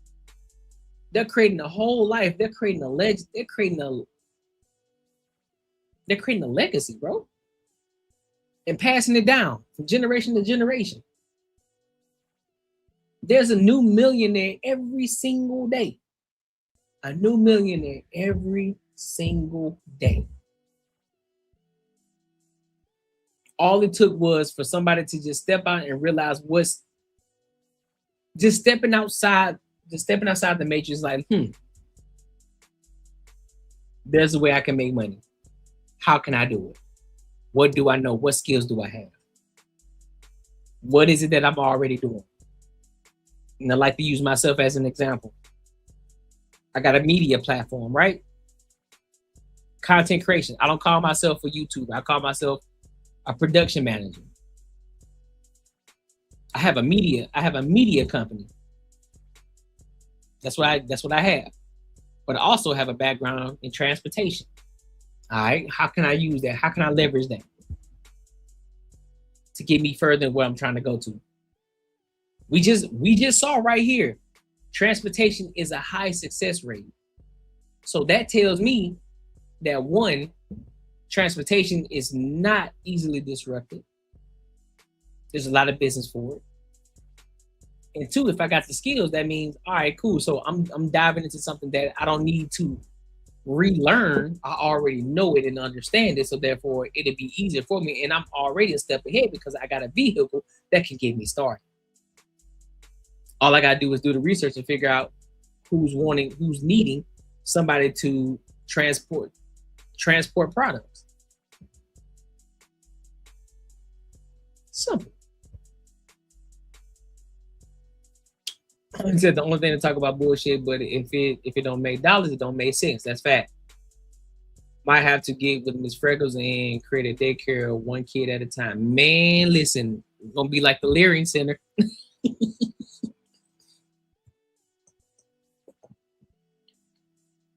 One kid at a time. Miss Freckles, yes, ma'am. All jokes just playing. These kids nowadays are rotten. Man, who you telling? These kids ain't shit. These kids ain't shit because they get soft parent. They get soft parenting. That's why. It's a lot of soft parenting going on. A lot of these kids, you know, their parents like, well, they have feelings too, so let them express themselves. I ain't letting you express shit. You better express your ass to that bed and go to sleep. That's what you better do. I got time to play with you. You finna sit here. Why in the hell I'm gonna sit here and listen to a 5-year-old or a 6-year-old or a 2-year-old or a 9-year-old talking about how they feel? You barely even understand how you fucking feeling right now. Man, you better go to bed. Go sleep it off. Walk it off. Ain't got time to play with you. Go to sleep. Take your ass to sleep. Might want to hear that shit. I ain't got time. Like I ain't got time to hear that. Go on about your business. Go about your business. I ain't got time to hear that shit. Go about your business. The CES military school. Listen, they don't want me. Listen, they do not want me. They do not want me to have a daycare. I promise you, it will not be. It's drill sergeant. It's drill sergeant day when I come in that business. I'm gonna have the whole uniform on. I'm gonna have the whole uniform on every single day. It's gonna be like kindergarten cop, but just the military version. On God. We not playing no games. We not playing no games at all. I'm coming at this straight up. Hood. About face. Half right. Ooh.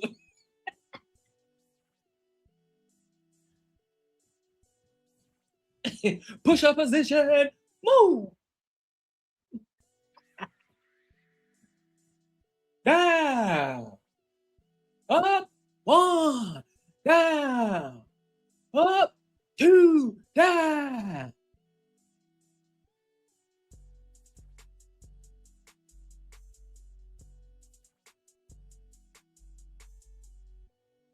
Up. 3. Down. I swear to God. Oh God. Oh God. I'm not playing with these kids, bro. I'm putting their ass on. I'm not playing. I'm telling the strongest 4-year-olds in the country. On God.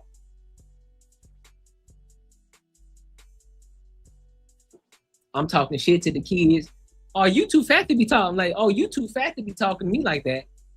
What you say? Half right. Push up position. Move.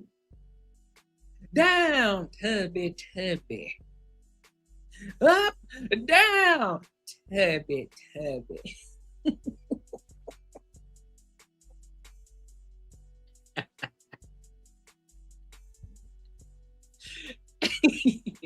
Oh God, bro. I'm not playing. I'm not finna play with these kids. I'm gonna be putting their ass in parade rest and everything. Parade rest. Shit. Kids gonna come back home. Nigga, you went to boot camp? Nah, Mr. Edgar, he don't play. Mr. Edgar, he don't play. When he walked through them doors, he a nice guy, but when he walked through them doors and he got the uniform on, you can't play with him. You can't. Ain't no talking back. If he tell you to do something, you better do it. If you don't, half right, face. Ooh.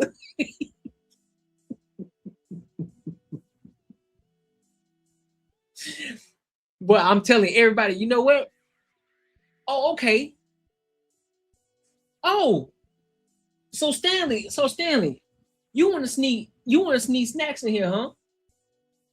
Didn't I tell your mama not to put no snacks in your bag? Everybody, half right, face, down, up, down. Matter of fact, hold up. Pause. When you go down, I want you to say, thank you, Stanley. When I say down, you say thank you. When I say up, you say Stanley. Down. Thank you. Up, Stanley. Down. I'm telling you, bro, I'll be hardcore as fuck out there.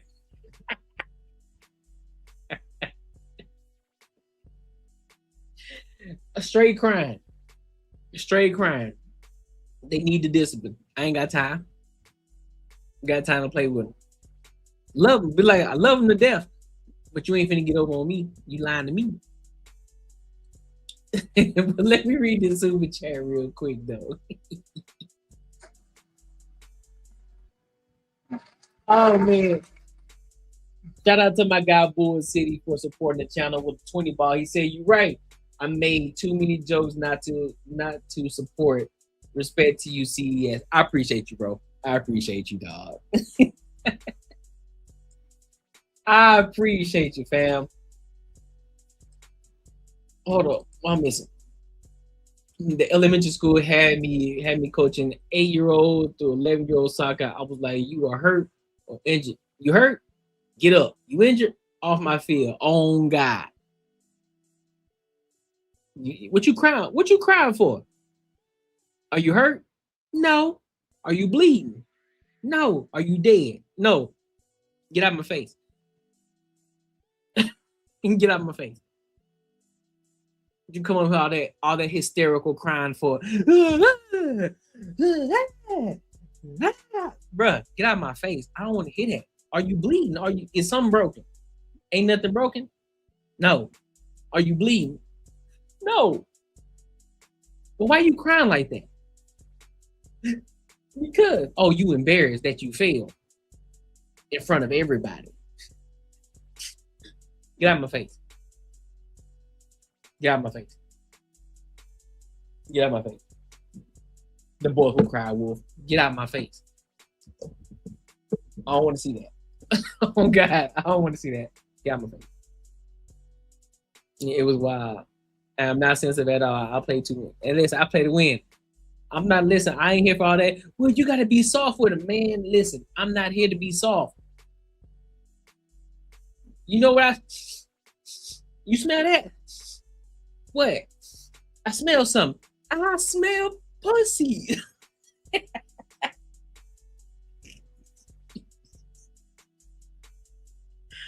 I'm not playing that game, bro. I'm not playing it. Listen, I'm not playing.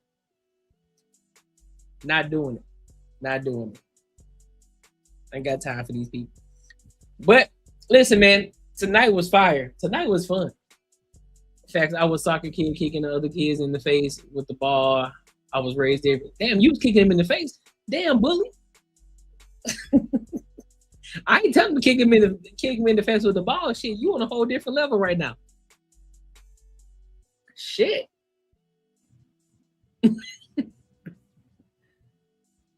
Like, hey, you gotta watch out for her.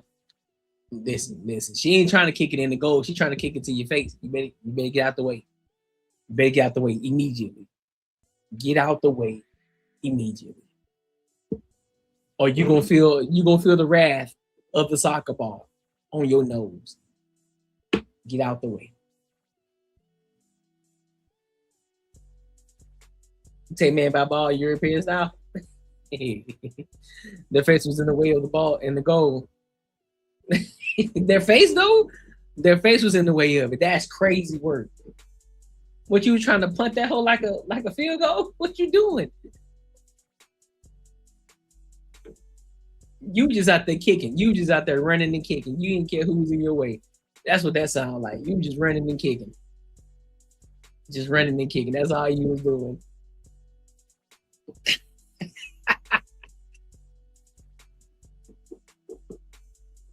That's some crazy work. You wild.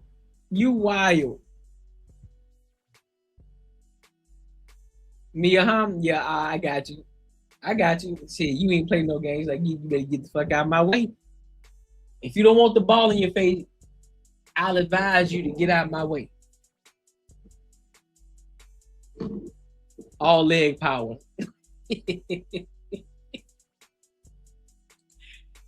Y'all crazy as hell. But listen, man, tonight was fun. Tonight was dope. I appreciate y'all. Make sure you guys are here Saturday too. So I'm gonna go ahead and let y'all know. Well, hold up. Am I doing that? Nope. I think I should be good. Make sure you're here Saturday, 3:05 p.m. 3:05 p.m. on Saturday. Make sure you're here. Tap in, show your love. Make sure you share the live. We're gonna be kicking it. And yeah, today was a great show. It was a dope show.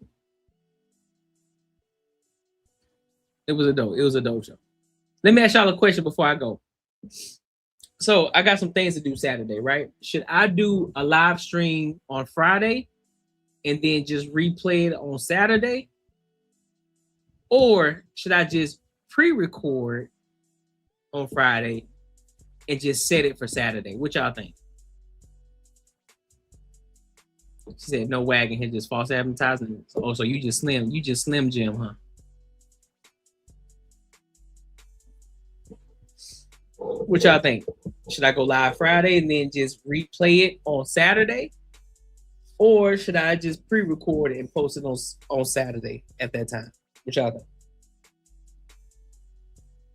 Gotta get these ratings back. Jesus Christ.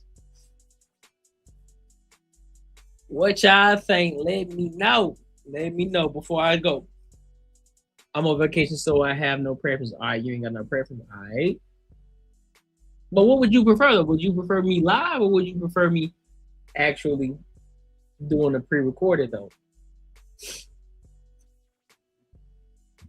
Because if you prefer me live, I'll just do it Friday, and then I could just replay it on Saturday. I just have a replay on Saturday for the people who might miss it on Friday.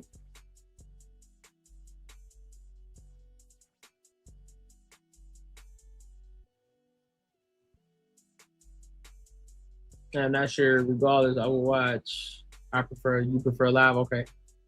I always like live stream. All right, say less. So I'll do a live. So what I'm gonna do then, I'm gonna do a live Friday then. So make sure you set your schedule for Friday. It's gonna be at 7:05 p.m. 7:05 p.m. on Friday. And so and then I'll just replay it, and I'll just do a replay on Saturday at the same time. So that works. I like that. So set your schedules. 7:05 p.m. Friday. We're going to go live. I'm going to do a live stream, and then I'll just repost that live for Saturday. All right?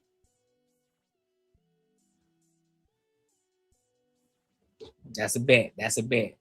Go tell your people, too. Go tell y'all people, too. What you say, bro? Edgar, someone said your birth certificate was an apology note from. That ain't even funny. But all right. Well, I appreciate y'all for kicking it with your boy again. So yeah, make sure y'all are here Friday, 7:05 p.m. to come kick with me live. I got you, Spider Boy. 7:05 p.m. Friday. Until then, y'all be good. Y'all stay blessed. Y'all stay safe. And I'll holler.